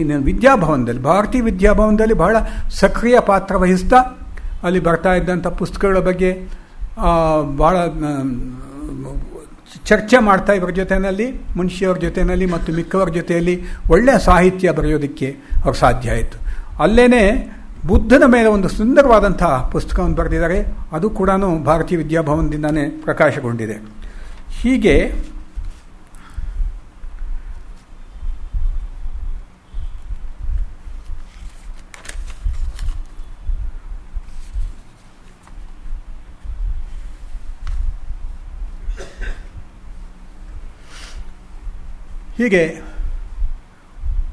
ಒಂದು ಬಹು ದೀರ್ಘವಾದಂಥ ಜೀವನ ನಡೆಸಿದಂಥ ಇವರ ಜೀವನದಲ್ಲಿ ಕೊನೆಯಲ್ಲಿ ಸ್ವಲ್ಪ ಅಷ್ಟು ಸಂತೋಷಕರವಾದಂಥ ಘಟನೆಗಳು ನಡೀಲಿಲ್ಲ. ಬೆಂಗಳೂರಿಗೆ ಬಂದರು, ಸದಾಶಿವನಗರದಲ್ಲಿ ಒಂದು ಮನೆ ಮಾಡಿಕೊಂಡ್ರು. ಆವಾಗ ಸಂಯುಕ್ತ ಕರ್ನಾಟಕ ಅಥವಾ ಲೋಕಶಿಕ್ಷಣ ಟ್ರಸ್ಟ್ನ ಅವರೇ ಸರ್ವಸ್ವ ಆಗಿದ್ದರು ಟ್ರಸ್ಟ್ಗೆ. ಇಲ್ಲೇ ನಾನು ಹೇಳಿದ್ನಲ್ಲ, ರೆಸಿಡೆನ್ಸಿ ರೋಡ್ ಆಫೀಸ್, ಅಲ್ಲೇ ಆಫೀಸ್ ನಡೀತಾ ಇತ್ತು. ಭಾಳ ಚೆನ್ನಾಗಿ ನಡೀತಾ ಇತ್ತು. ಪತ್ರಿಕೆಯೂ ಚೆನ್ನಾಗಿ ನಡೀತಾ ಇತ್ತು. ಬಹಳ ಒಳ್ಳೆ ಡೆಡಿಕೇಟೆಡ್ ಸಹಕಾರಿಗಳು. ಆಗಲೇ ಹೇಳಿದಾಗ ಕೌಜಲ್ಗಿಯವರು, ಎನ್ ವಿ ಜೋಶಿಯವರು, ಆರ್ ಕೆ ಜೋಶಿಯವರು, ಇವರೆಲ್ಲರೂ ಕೂಡ ಸೇರಿ ಇದನ್ನೆಲ್ಲ ಭಾಳ ಚೆನ್ನಾಗಿ ನಡೆಸ್ತಾ ಇದ್ರು. ಆದರೆ ದಿವಾಕರ್ ಅವರಿಗೆ ಒಂದು ಸ್ವಲ್ಪ ಪುತ್ರ ವ್ಯಾಮೋಹ ಇತ್ತು ಅಂತ ಅವರೆಲ್ಲ ಹೇಳಿದ್ದಮ್ಮ. ಯಾರ ಅಂತ ಕೇಳಿದ್ನೋ, ಅನಂತ ಅನ್ನುವಂಥ ಮಗ ತಬ್ಬಲಿ ಅನ್ನುವಂಥದ್ದು, ತಾಯಿನ ಹುಟ್ಟಿದಾಗಲೇ ತಾಯಿನ ಕಳ್ಕೊಂಡನ್ನ ಅನ್ನೋವಂಥ ಪ್ರೀತಿ, ಅವನಿಗೇನಾದರೂ ಮಾಡಬೇಕು ಅನ್ನೋವಂಥ ಒಂದು ವ್ಯಾಮೋಹ, ಈ ರೀತಿ ಆತನಿಗೆ ಅವಕಾಶ ಕೊಡ್ತಾಯಿದ್ರು. ಆವಾಗ ಕೌಜಲಗಿಯವರು ಈ ಟ್ರಸ್ಟ್ಗೆ ಕಾರ್ಯದರ್ಶಿಗಳಾಗಿದ್ದರು, ಲೋಕಶಿಕ್ಷಣ ಟ್ರಸ್ಟ್ಗೆ. ಕೌಜಲಗಿಯವರು ಅವ್ರ ತಂದೆಯವರು ಕೂಡ ದೊಡ್ಡ ಕರ್ಮವೀರದ ಆರಂಭದ ಸಂಪಾದಕರಾಗಿದ್ದಂಥವರು. ಕರ್ಮವೀರಕ್ಕೆ ಕೌಜಲಗಿಯವರು ಇದ್ದರು, ಹನುಮಂತರಾವ್ ಕೌಜಲ್ಗಿಯವರು, ಪಾವೆಮ್ಮಾಚಾರ್ಯ ಇತ್ಯಾದಿ ಬಹಳ ಜನ ಅದನ್ನು ನಡೆಸ್ಕೊಂಡ್ಬಂದಂಥದ್ದು. ಈ ರೀತಿಯ ಒಂದು ಕೌಜಲಗಿ ಫ್ಯಾಮಿಲಿನೇ ಇದಕ್ಕೆ ಕೆಲಸ. ಕೌಜಲ್ಗಿ, ಮಧ್ವರಾವ್ ಕೌಜಲ್ಗಿ ಅವರು ಕಾರ್ಯದರ್ಶಿಗಳಾಗಿದ್ದರು. ಆವಾಗ ಸಹಕಾರ್ಯದರ್ಶಿಯಾಗಿ ಈ ಅನಂತ ತಮ್ಮ ಮಗನ್ನ ಅಲ್ಲಿ ಕೂಡಿಸಿದ್ರು. ಅಲ್ಲಿ ಹಣಕಾಸಿನ ವಿಷಯದಲ್ಲಿ ಏನೇನೋ ಒಂದು ರೀತಿಯ ಗೊಂದಲ ಶುರುವಾಯಿತು. ಖರ್ಚು ವೆಚ್ಚಗಳಿಗೆ ಅಲ್ಲೊಂದು ಸರಿಯಾದ ದಾಖಲೆಗಳಿಲ್ಲ, ಮತ್ತು ಇರುವಂಥ ದಾಖಲೆಗಳಲ್ಲಿ ಸರಿಯಾದ ಒಂದು ಉದ್ದೇಶದಿಂದ ಹಣ ಖರ್ಚಾಯಿತು ಅನ್ನೋಂಥದ್ದಕ್ಕೆ ಅವಕಾಶ ಇರಲಿಲ್ಲ. ಹೀಗಾಗಿ ಏರುಪೇರುಗಳು ಕಂಡಾಗ ಆರ್ ಕೆ ಜೋಶಿಯವರು, ಯಾರು ದಿವಾಕರ್ ಅವ್ರ ಬಗ್ಗೆ ನನಗೆ ಸಿಕ್ಕಿರುವಂಥ ಪುಸ್ತಕಗಳಲ್ಲಿ ಒಂದು ಸುಮಾರಾಗಿ ವಿಷಯ ಇರತಕ್ಕಂಥ ಕರ್ಮವೀರ ದಿವಾಕರ ಅನ್ನತಕ್ಕಂಥ ಪುಸ್ತಕ ಬರೆದಿದ್ದಾರೆ ಆರ್ ಕೆ ಜೋಶಿಯವರು, ಅವರು ಕೌಜಲ್ಗಿಯವರು ಇವರೆಲ್ಲ ಕೂಡ ಅಸಮಾಧಾನಗೊಳ್ತಾರೆ. ಇದಕ್ಕೆಲ್ಲ ಮುಖ್ಯ ಈ ಒಂದು ಅಶಿಸ್ತು ಏನಿದೆ ಹಣಕಾಸಿನ ವ್ಯವಹಾರದಲ್ಲಿ, ಅದಕ್ಕೆ ಅವರ ಸುಪುತ್ರನೇ ಕಾರಣ ಅನ್ನೋ ರೀತಿಯಲ್ಲಿ ಆಗುತ್ತದು. ಆವಾಗ ಇವರೆಲ್ಲ ಹೋಗಿ ದಿವಾಕರ್ ಅವರಿಗೆ ಹೇಳ್ತಾರೆ. ದಿವಾಕರ್ ಅವರು ಅದನ್ನು ಒಪ್ಪೋದಿಲ್ಲ, ಸ್ವಲ್ಪ ಕೋಪ ಕೂಡ ಮಾಡ್ಕೊತಾರೆ. ಹೀಗೆ ಒಂಥರ ಅವ್ಯವಸ್ಥೆ ಶುರುವಾಗಿ ಈ ಒಂದು ಟ್ರಸ್ಟ್ ಏನಿತ್ತು, ಇಷ್ಟು ಉಜ್ವಲವಾಗಿ, ಇಷ್ಟು ಕಷ್ಟಗಳ ನಡುವೆ ಇಷ್ಟು ಚೆನ್ನಾಗಿ ನಡ್ಕೊಂಡ್ಬಂದಂಥ ಒಂದು ಟ್ರಸ್ಟ್ ಏನಿತ್ತು, ಕೊನೆಯ ದಿನಗಳಲ್ಲಿ ಈ ರೀತಿ ಆಗೋಯಿತು. ಹೀಗಾಗಿ ನಂದಿದು ಸ್ವಂತ ಟ್ರಸ್ಟ್ ಅನ್ನೋ ರೀತಿಯಲ್ಲಿ ದಿವಾಕರ್ ಅವರು ಹೇಳಿದಾಗ ಅದೆಲ್ಲ ಕೂಡ ಇದು ವಿರೋಧ ಬರುತ್ತೆ ಬೇಕಾದಷ್ಟು ಕಡೆಯಿಂದ. ಕೊನೆಗೆ ಈ ಒಂದು ಟ್ರಸ್ಟ್ನ ಸಂಯುಕ್ತ ಕರ್ನಾಟಕ ಕರ್ಮವೀರ ಕಸ್ತೂರಿನ ಘೋರ್ಪಡೆ ಅವರಿಗೆ ಹಸ್ತಾಂತರ ಮಾಡಲಾಗುತ್ತೆ. ಅದಾದಮೇಲೆ HR ಬಸವರಾಜ್ ಅಂತ ಒಬ್ಬರ ಉಪಕಾರಿ ಕಾಂಟ್ರಾಕ್ಟರ್ ಅವರು ತಗೊಳ್ತಾರೆ. ಈ ರೀತಿ ಒಂದು ಉದ್ಧ್ವಸ್ತವಾದಂಥ ಒಂದು ಪರಿಸ್ಥಿತಿ ಉಂಟಾಗತ್ತೆ. ಆವಾಗ ಕೌಜಲ್ಗಿಯವರು, ಮುಖ್ಯವಾಗಿ ಆರ್ ಕೆ ಜೋಶಿಯವರು ಮತ್ತು ಶ್ಯಾಮರಾಯರು ಇವರೆಲ್ಲ ಸೇರಿ ಮತ್ತೆ ಅದನ್ನು ಪುನರುಜ್ಜೀವನಗೊಳಿಸಬೇಕು ಅಂತ ಕೋರ್ಟ್ನಲ್ಲಿ ಕೇಸಾಗಿ ಕೊನೆಗೆ ಸುಪ್ರೀಂ ಕೋರ್ಟ್ ತೀರ್ಪು, ಹೈಕೋರ್ಟ್ ತೀರ್ಪು ಇದು ಒಂದು ಸಾರ್ವಜನಿಕ ಟ್ರಸ್ಟ್ ಅಂತ ಆಗುತ್ತೆ. ಆಮೇಲೆ ಶ್ಯಾಮರಾಯರು ಅವರು ತಮ್ಮ ಪರಿಶ್ರಮದಿಂದ ಅವರು ಎರಡು ರೀತಿಯ ಹೆಸರು ಪಡ್ಕೊಂಡ್ರು. ಆದರೆ ಪತ್ರಿಕೆಯನ್ನು ಬೆಳೆಸೋದ್ರಲ್ಲಿ ಅವರದೇ ಒಂದು ಪಾತ್ರ, ಅವರದೇ ಒಂದು ಶಿಸ್ತು, ಅವರದೇ ಒಂದು ಕಟ್ಟುನಿಟ್ಟಾದಂಥ ನಡವಳಿಕೆ ಇದರಲ್ಲಿ ಪತ್ರಿಕೆಯನ್ನು ಬೆಳೆಸಿದ್ರು. ಅದು ಒಂದು ಬಹಳ ಜೀವನಗಳಲ್ಲಿ ನಾವು ನೋಡ್ತೀವಿ. ಉಜ್ವಲವಾಗಿ ಬೆಳೆಯುವಂಥ ಅನೇಕ ಜನ ಕೊನೆಯ ಹಂತಗಳಲ್ಲಿ ಯಾವ್ಯಾವುದೋ ವ್ಯಾಮೋಹಗಳಿಗೆ, ಯಾವ್ಯಾವುದೋ ಪ್ರಲೋಭನೆಗಳಿಗೆ, ಯಾವ್ಯಾವುದೋ ಒತ್ತಡಗಳು ಸಿಕ್ಕಿಬಿದ್ದು ಅವರ ಜೀವನಗಳು ಕೂಡ ಸ್ವಲ್ಪ ಕಪ್ಪು ಮಸಿ ಬಳೆದಂತಾಗತ್ತೆ ಅಂಥ ಜೀವನಗಳು. ಆ ರೀತಿಯಲ್ಲಿ ಇವ್ರದ್ದು ಜೀವನ ಆಯಿತು. ಆದರೆ ಇದು ಬಹಳ ಚಿಕ್ಕ ಸಂಗತಿ. ಅವರು ನೀಡಿರತಕ್ಕಂಥ ಕೊಡುಗೆ ಯಾವ ರೀತಿ ಸಾಂಸ್ಕೃತಿಕವಾಗಿ ಅವರು ಮಾಡಿರುವಂಥ ತ್ಯಾಗ ಅವರ ಬುದ್ಧಿಶಕ್ತಿಗೆ, ಅವರ ಸಾಮರ್ಥ್ಯಕ್ಕೆ ಬೇಕಾದಷ್ಟು ಬೇರೆ ಬೇರೆ ಇದು ಮಾಡಿ ಹೋಯ್ತು. ಆದರೆ ಸ್ವಾತಂತ್ರ್ಯ ಸಿಗೋವರೆಗೂ ಕೂಡ ಯಾವುದೇ ಒಂದು ಹಣಕಾಸಿನ ದೃಷ್ಟಿಯಿಂದ ಯಾವುದೇ ಕೆಲಸವನ್ನು ತೆಗೆದುಕೊಳ್ಳದೆ ಮಾಡದೆ ದೇಶಕ್ಕೋಸ್ಕರವಾಗಿ, ಸ್ವಾತಂತ್ರ್ಯ ಸಲುಕ್ಕೋಸ್ಕರವಾಗಿ, ಕರ್ನಾಟಕ ಏಕೀಕರಣಕ್ಕೋಸ್ಕರವಾಗಿ ದುಡಿದಂಥ ಪುಣ್ಯಾತ್ಮ. ಆಮೇಲೆ ಸಾಹಿತ್ಯದ ಮೂಲಕನೂ ಕೂಡ ಇಷ್ಟೆಲ್ಲ ರಚಿಸಿದಂಥವರು ಕೊನೆಗೆ 1990 ಇಸ್ವಿ ಅಲ್ಲಿವರೆಗೂ ಆ್ಯಕ್ಟಿವ್. ಗಾಂಧಿ ಸ್ಮಾರಕ ನಿಧಿಗೆ ಅಧ್ಯಕ್ಷರಾಗಿರ್ತಾರೆ, ಗಾಂಧಿ ಫೌಂಡೇಶನ್ಗೆ ಅಧ್ಯಕ್ಷರಾಗಿರ್ತಾರೆ, ದೇಶ ವಿದೇಶಗಳಲ್ಲಿ ಸರ್ವಧರ್ಮ ಶಾಂತಿ ಪರಿಷತ್ಗೋಸ್ಕರ ಜಪಾನ್ಗೆ ಹೋಗ್ತಾರೆ, ದೇಶ ವಿದೇಶಗಳ ಪ್ರವಾಸ ಮಾಡ್ತಾರೆ. ಇದೆಲ್ಲ ಆ್ಯಕ್ಟಿವ್ ಆಗಿದ್ದೇ ಇರ್ತಾರೆ. ಕೊನೆಗೆ ಈ ಭಿಂಡ್ರನ್ವಾಲಾ ಗಲಾಟೆನಲ್ಲಿ ಅಲ್ಲಿ ಪಂಜಾಬ್ನಲ್ಲಿ ದೊಡ್ಡ ಗಲಾಟೆ ಆದಾಗ ಅಲ್ಲಿ ಒಂದು ಸರ್ವೋದಯ ತಂಡವನ್ನು ತೆಗೆದುಕೊಂಡು 53 ದಿವಸಗಳ ಕಾಲ ಅಲ್ಲಿ ಶಾಂತಿ ಯಾತ್ರೆ ಮಾಡ್ತಾರೆ. ಅಷ್ಟೊತ್ತಿಗಾಗಲೇ ಅವ್ರಿಗೇನು 83ನೇ ವಯಸ್ಸು ಅಂತಂದರೆ 90 ಆಗ್ಬಿಟ್ಟಿತ್ತು, 91, 92, 93 ವಯಸ್ಸು. ಅಲ್ಲಿವರೆಗೂ ದಿವಾಕರ್ ಬಹಳ ಆ್ಯಕ್ಟಿವ್ ಆಗಿ ಕೆಲಸ ಮಾಡ್ತಾನೆ ಇರ್ತಾರೆ. ಆಮೇಲೆ 90ನೇ ಇಸ್ವಿನಲ್ಲಿ ಸುಮಾರು ಜನವರಿಗಿಂತ ಮೊದಲೇ 89 ಅವರಿಗೆ ಅನಿಸುತ್ತೆ, ನಾನು ಘಟಪ್ರಭಾದಲ್ಲಿರತಕ್ಕಂಥ ಆರೋಗ್ಯಧಾಮಕ್ಕೆ ಹೋಗಿ ಅಲ್ಲಿ ಕೊನೆಯ ದಿನಗಳನ್ನು ಕಳಿಬೇಕು ಅಂತ ಅಲ್ಲಿಗೆ ಹೋಗ್ತಾರೆ. ಅಲ್ಲಿ ಕೊನೆಯ ದಿನಗಳು ಅಲ್ಲೇ ಕಳೀತಾರೆ. ಜನವರಿ 15ನೇ ತಾರೀಕಿನ ದಿವಸ 96 ವಯಸ್ಸಿನ ದಿವಾಕರ್ ಈ ಒಂದು ಜಗತ್ತನ್ನು ಬಿಡ್ತಾರೆ. ಅಲ್ಲಿಂದ ಬೆಂಗಳೂರಿಗೆ ಬರುತ್ತೆ. ಮಲ್ಲೇಶ್ವರದ ಹರಿಶ್ಚಂದ್ರ ಘಾಟ್ನಲ್ಲಿ ಅವ್ರದ್ದು ಅಂತ್ಯಕ್ರಿಯೆ ಆಗುತ್ತೆ. ನಾನು ಒಂದೇ ಒಂದು ಸರ್ತಿ ಅವ್ರನ್ನ ಸಮೀಪದಿಂದ ನೋಡುವಂಥ ಒಂದು ಅವಕಾಶ. ನಾನು ರಾಘವೇ ಒಂದು ಕಣಗಾಲ್ ಪುಟ್ಟಣ್ಣ ಅವರೊಂದು ಸಿನಿಮಾ ಮುಗಿಸಿದ ಮೇಲೆ ಕ್ವಿಟ್ ಇಂಡಿಯಾ ಮೂಮೆಂಟ್ ಬಗ್ಗೆ ಒಂದು ಚಿತ್ರ ಮಾಡಬೇಕು ಅನ್ನೋಂಥ ಹುಚ್ಚು ಬಂದಿತ್ತು. ಅದು NFDCನಲ್ಲಿ NVK ಮೂರ್ತಿ ಅಂಥೇಳಿ ಅವರು ಸ್ವಲ್ಪ ಲೆಫ್ಟ್ ಮೂಮೆಂಟ್ನಲ್ಲಿ ಇದ್ದಂಥವರು, ಶಾರದಾ ಪ್ರಸಾದ್ ಇವರೆಲ್ಲ ಸ್ನೇಹಿತರು. ಅವರು NFDC ಕಾರ್ಯದರ್ಶಿಗಳಾಗಿದ್ದರು. ಅವರು ಈ ರೀತಿ ಒಂದು ಚಿತ್ರ ಮಾಡಿ ನಾವು ಫೈನಾನ್ಸ್ ಮಾಡ್ತೀವಿ ಅಂದರು. ಆವಾಗ ಅದನ್ನು ಪ್ರಯತ್ನ ಮಾಡ್ತಾ ಇದ್ದಾಗ ಅದರಲ್ಲೇ ಯೋಚನೆ ಮಾಡಿ ಸ್ವಲ್ಪ ಏಕಾಂತವನ್ನು ಬಯಸಿ ಸದಾಶಿವನಗರದಲ್ಲಿದ್ದಂಥ ಒಂದು ಪಾರ್ಕ್ ಹೋಗ್ತಾ ಇದ್ದೆ. ಒಂದು ದಿವಸ ದಿವಾಕರಲ್ಲಿ ಕೂತಿದ್ರು. ಇವರು ದಿವಾಕರ್ ಇರಬೇಕು ಅಂತ ಹತ್ತವ್ರು, ನಮಸ್ಕಾರ ಸರ್. ಸ್ವಲ್ಪ ಅವತ್ತೇನೋ ಅವರು ಬಹಳ ಸೀರಿಯಸ್ ಮೂಡ್ನಲ್ಲಿ ಇತ್ತು ಅಂತ ಕಾಣುತ್ತೆ. ಯಾರು ಏನು ಬೇಕಾಗಿತ್ತು ಅಂತ, ಸರ್ ಈ ರೀತಿ ಒಂದು ಯೋಚನೆ ಇದೆ, ತಮ್ಮನ್ನು ಯಾವಾಗಲಾದ್ರೂ ಬಂದು ಕಂಡು ಕೆಲವು ವಿಷಯಗಳನ್ನ ನಾನು ಚರ್ಚಿಸಬೇಕು ಅಂತಿದ್ದೀನಿ ಅಂತಂದರೆ, ಇಲ್ಲ ಬೇಕಾದಷ್ಟು ಪುಸ್ತಕ ಇದೆ ನೋಡ್ಕೊಳ್ಳಿ, ಬೇಕಾದಷ್ಟು ಪುಸ್ತಕಗಳು ಬಂದಿವೆ ಅದಕ್ಕೆಲ್ಲ ಹೇಳ್ತಾರೆ. ಅವರು ಒಂಥರ ಡಿಸ್ಟರ್ಬ್ ಆಗಿಬಿಟ್ಟಿದ್ರು. ಬಹುಶಃ ಡೊಮೆಸ್ಟಿಕ್ ರೀಸನ್ಸ್ ಇದರಿಂದ ಸಾಕಷ್ಟು ಡಿಸ್ಟರ್ಬ್ ಆಗಿದ್ರು. ಯಾರನ್ನೂ ಹತ್ತಿರ ಸೇರಿಸ್ಕೊಳ್ಳೋದಕ್ಕೆ ಅಥವಾ ಯಾರ ಹತ್ರ ಮಾತಾಡೋಕ್ಕೆ ಅಷ್ಟು ಮುಕ್ತ ಮನಸ್ಸು ಇರಲಿಲ್ಲ. ಈಗ ಅದೊಂದು ಮಾತ್ರ ಅವ್ರ ಹತ್ರ ಅವರ ಬೆಂಚ್ ಮುಂದೆನೇ, ಅವ್ರು ಕೂತಿದ್ದಂಥ ಬೆಂಚ್ ಮುಂದೆನೇ ನಿಂತ್ಕೊಂಡು ನನಗೂ ಅವ್ರಿಗೂ ಇಷ್ಟೆಲ್ಲ ಇದಾಯಿತು. ಆಗಲಿ ಸರ್ ಅಂತ ಹೇಳಿ ನಾನು ಬಂದೆ. ಆದರೆ ಆ ಒಂದು ಧೀಮಂತ ವ್ಯಕ್ತಿತ್ವವನ್ನು ಹತ್ತಿರದಿಂದ ಒಂದೆರಡು ಹೆಜ್ಜೆಗಳ ದೂರದಲ್ಲಿ ನಿಂತ್ಕೊಂಡು ಮಾತಾಡುವಂಥ ಒಂದು ಅವಕಾಶ ನನಗೆ ಸಿಕ್ಕಿತ್ತು. ಹೀಗೆ ನಮ್ಮ ಭಾರತದ ಸ್ವಾತಂತ್ರ್ಯ ಹೋರಾಟ ಪರ್ವದಲ್ಲಿ ಕರ್ನಾಟಕದ ಒಬ್ಬ ಯುವಕ ಗಾಂಧೀಜಿಯವರಿಗೆ ಸಮೀಪಸ್ಥನಾಗಿ ತಿಲಕರಿಂದ ಪ್ರೇರಣೆ ಪಡೆದು, ತಿಲಕರ ದರ್ಶನ ಪಡೆದು, ಆ ತಿಲಕ ಯುಗ, ಗಾಂಧಿ ಯುಗ, ಗಾಂಧಿ ನಂತರದ ಸ್ವಾತಂತ್ರ್ಯ ಯುಗ, ಈ 3 ಯುಗಗಳು ಕೂಡ ಸಕ್ರಿಯವಾಗಿ ಪಾತ್ರವಹಿಸಿದಂಥ ಒಬ್ಬ ಧೀಮಂತ ಕನ್ನಡಿಗ ಅಂತಂದರೆ ನಮ್ಮ ದಿವಾಕರ್ ಅವರು. ಒಂದೇ ಒಂದು ಕ್ಷೇತ್ರವಲ್ಲದೆ ಅನೇಕ ಕ್ಷೇತ್ರಗಳಲ್ಲಿ ತಮ್ಮ ಕೊಡುಗೆಯನ್ನು ಸಲ್ಲಿಸಿ ನೀಡಿ ನಮ್ಮ ಜೀವನವನ್ನು ಶ್ರೀಮಂತಗೊಳಿಸಿದಂಥ ವ್ಯಕ್ತಿ ಅಂದರೆ ದಿವಾಕರ್ ಅವರು. ಅವರ ಕರ ನಿರಾಕರಣೆಯ ಕಥೆ ಇರತಕ್ಕಂಥ ಆ ಒಂದು ವಿಷಯ ಸಂಗ್ರಹ ಇದೆಯಲ್ಲ, ಅದಿಲ್ಲದೆ ಹೋಗಿದ್ರೆ ನಮ್ಗೆ ಒಂದು ಕಲ್ಪನೆಯೇ ಸಿಗ್ತಾ ಇರಲಿಲ್ಲ. ಆ ಹೆಣ್ಣು ಮಕ್ಕಳು ಇಲ್ಲಿ ಸಿದ್ದಾಪುರ, ಶಿರಸಿನಲ್ಲಿ, ಅಂಕೋಲಾದಲ್ಲಿ ಯಾವ ರೀತಿಯಲ್ಲಿ ಅವರು ಎದೆ ಮುಂದಕ್ಕೆ ನುಗ್ಗಿದ್ರು, ಕರ ನಿರಾಕರಣೆಯ ಚಳವಳಿಯಲ್ಲಿ ಭಾಗವಹಿಸ್ತಿದ್ರು ಅಂಥೇಳಿ. ಉಪನಿಷತ್ ಕಥಾವಳಿಗಳಾಗಲಿ, ಈ ರೀತಿ ಸಾಹಿತ್ಯದ ಮೂಲಕ, ಪತ್ರಿಕೋದ್ಯಮದ ಮೂಲಕ ಅವರದೇ ಆದಂಥ ಒಂದು ಸ್ಥಾನವನ್ನು ಸೃಷ್ಟಿಸಿಕೊಂಡು ಈ ಒಂದು ಇಡೀ ಒಂದು ನಮ್ಮ ಒಂದು ಸುವರ್ಣ ಯುಗ, ನಮ್ಮ ಸ್ವಾತಂತ್ರ್ಯ ಹೋರಾಟದ ಸುವರ್ಣ ಯುಗ, ನಮ್ಮ ಸ್ವಾತಂತ್ರ್ಯದ ಗಳಿಕೆ 10 ದಿನಗಳು ಅಲ್ಲಿವರೆಗೂ ಒಂದು ಸತತವಾಗಿ ಪ್ರಯತ್ನ ಮಾಡ್ತಾ ಇದ್ದಂಥ ಒಬ್ಬ ಧೀಮಂತ ವ್ಯಕ್ತಿ ದಿವಾಕರ್. ಅಂಥವರ ಜೀವನ ಇವತ್ತಿನ ದಿವಸ ಎಲ್ಲ ರಾಜಕಾರಣಿಗಳು ಕೂಡ ಮಾಡಲಾಗಬೇಕು. ಅವರ ಸರಳ ಜೀವನ ನಡೆಸಿದ್ರು.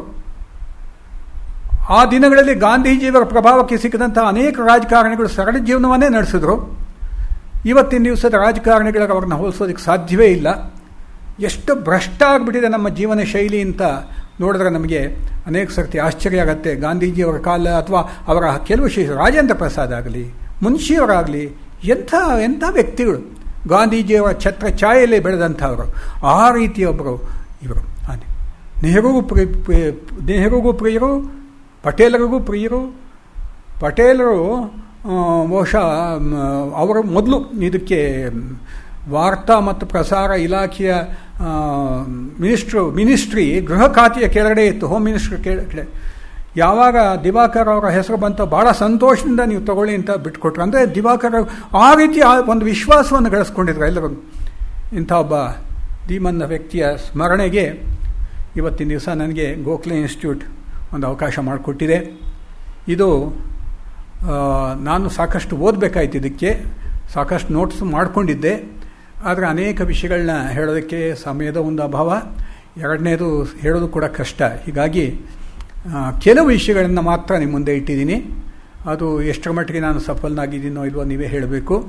ಆದರೆ ಇಂಥ ಒಬ್ಬ ಪುಣ್ಯಾತ್ಮನ ನೆನಪು ಮಾಡಿಕೊಡೋದಕ್ಕೆ ಅವಕಾಶ ಮಾಡಿಕೊಟ್ಟಂಥ ಗೋಖಲೆ ಇನ್ಸ್ಟಿಟ್ಯೂಟ್ನ ಪ್ರಧಾನ ಕಾರ್ಯದರ್ಶಿಗಳಿಗೂ ಸಿಬ್ಬಂದಿಗೂ ನನ್ನ ಹೃತ್ಪೂರ್ವಕವಾದಂಥ ಧನ್ಯವಾದಗಳನ್ನು ಅರ್ಪಣೆ ಮಾಡ್ತಾ, ಇಷ್ಟು ಸಮಯ ಭಾಳ ಶಾಂತ ಚಿತ್ತದಿಂದ ಈ ಕೆಲವು ಮಾತುಗಳನ್ನು ಆಲಿಸಿದಂಥ ನಿಮ್ಮೆಲ್ಲರಿಗೂ ಕೂಡ ನಾನು ಮತ್ತೊಮ್ಮೆ ಧನ್ಯವಾದಗಳನ್ನು ಅರ್ಪಣೆ ಮಾಡ್ತಾ ನನ್ನ 4 ಮಾತುಗಳನ್ನು ಮುಕ್ತಾಯ ಮಾಡ್ತೀನಿ.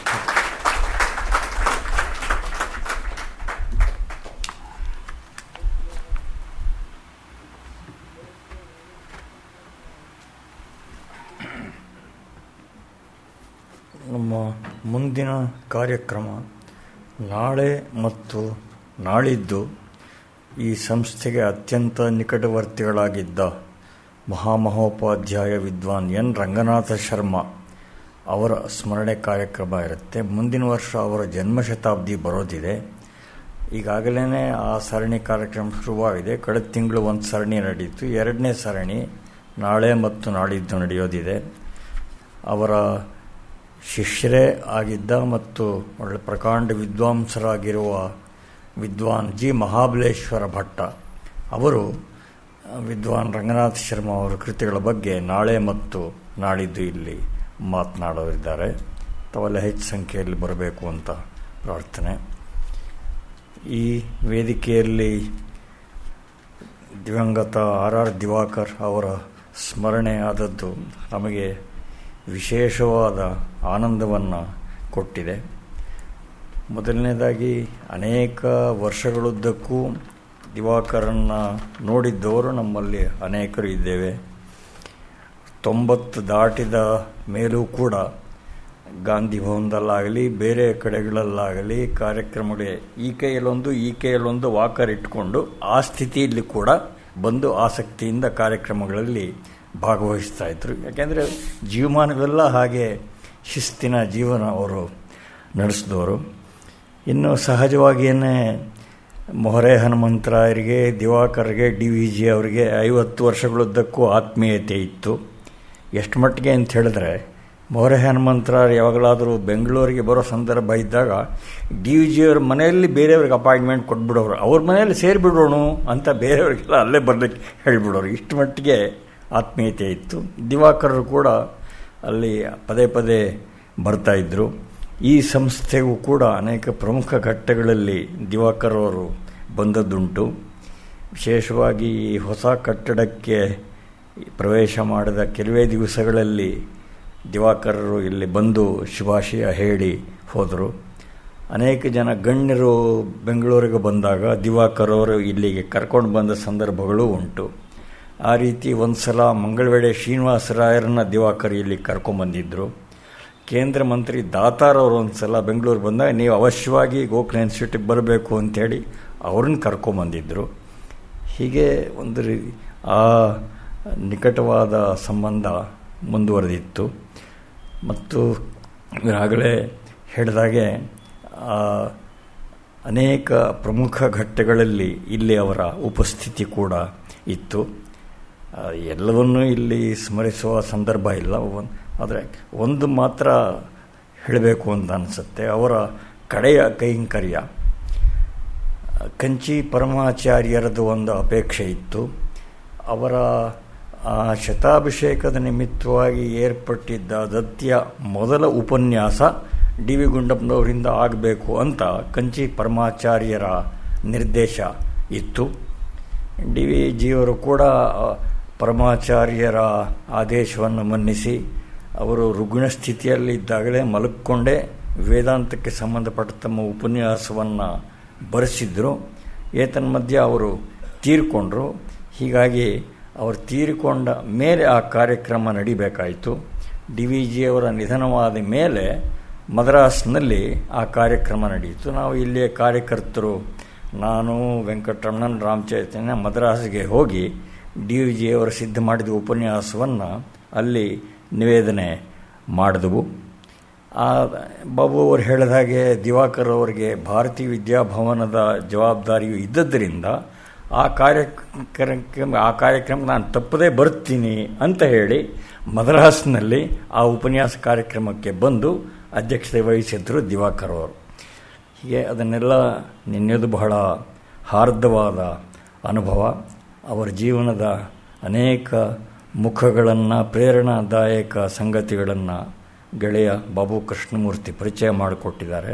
ಅವರಿಗೆ ತಮ್ಮೆಲ್ಲರ ಪರವಾಗಿ, ಗೋಖಲೆ ಸಂಸ್ಥೆಯ ಪರವಾಗಿ, ಪ್ರಾಯೋಜಕರ ಪರವಾಗಿ ವಂದನೆ ಸಲ್ಲಿಸ್ತಾ ಇದ್ದೇನೆ. ಪ್ರಾಯೋಜಕರಾದ ಪ್ರೊಫೆಸರ್ ಎಂ ಧ್ರುವನಾರಾಯಣ ದಯವಿಟ್ಟು ವೇದಿಕೆಗೆ ಬಂದು ಉಪನ್ಯಾಸಕನ ಗೌರವಿಸಬೇಕು ಅಂತ ಬನ್ನಿ ಬರ್ತೀನಿ.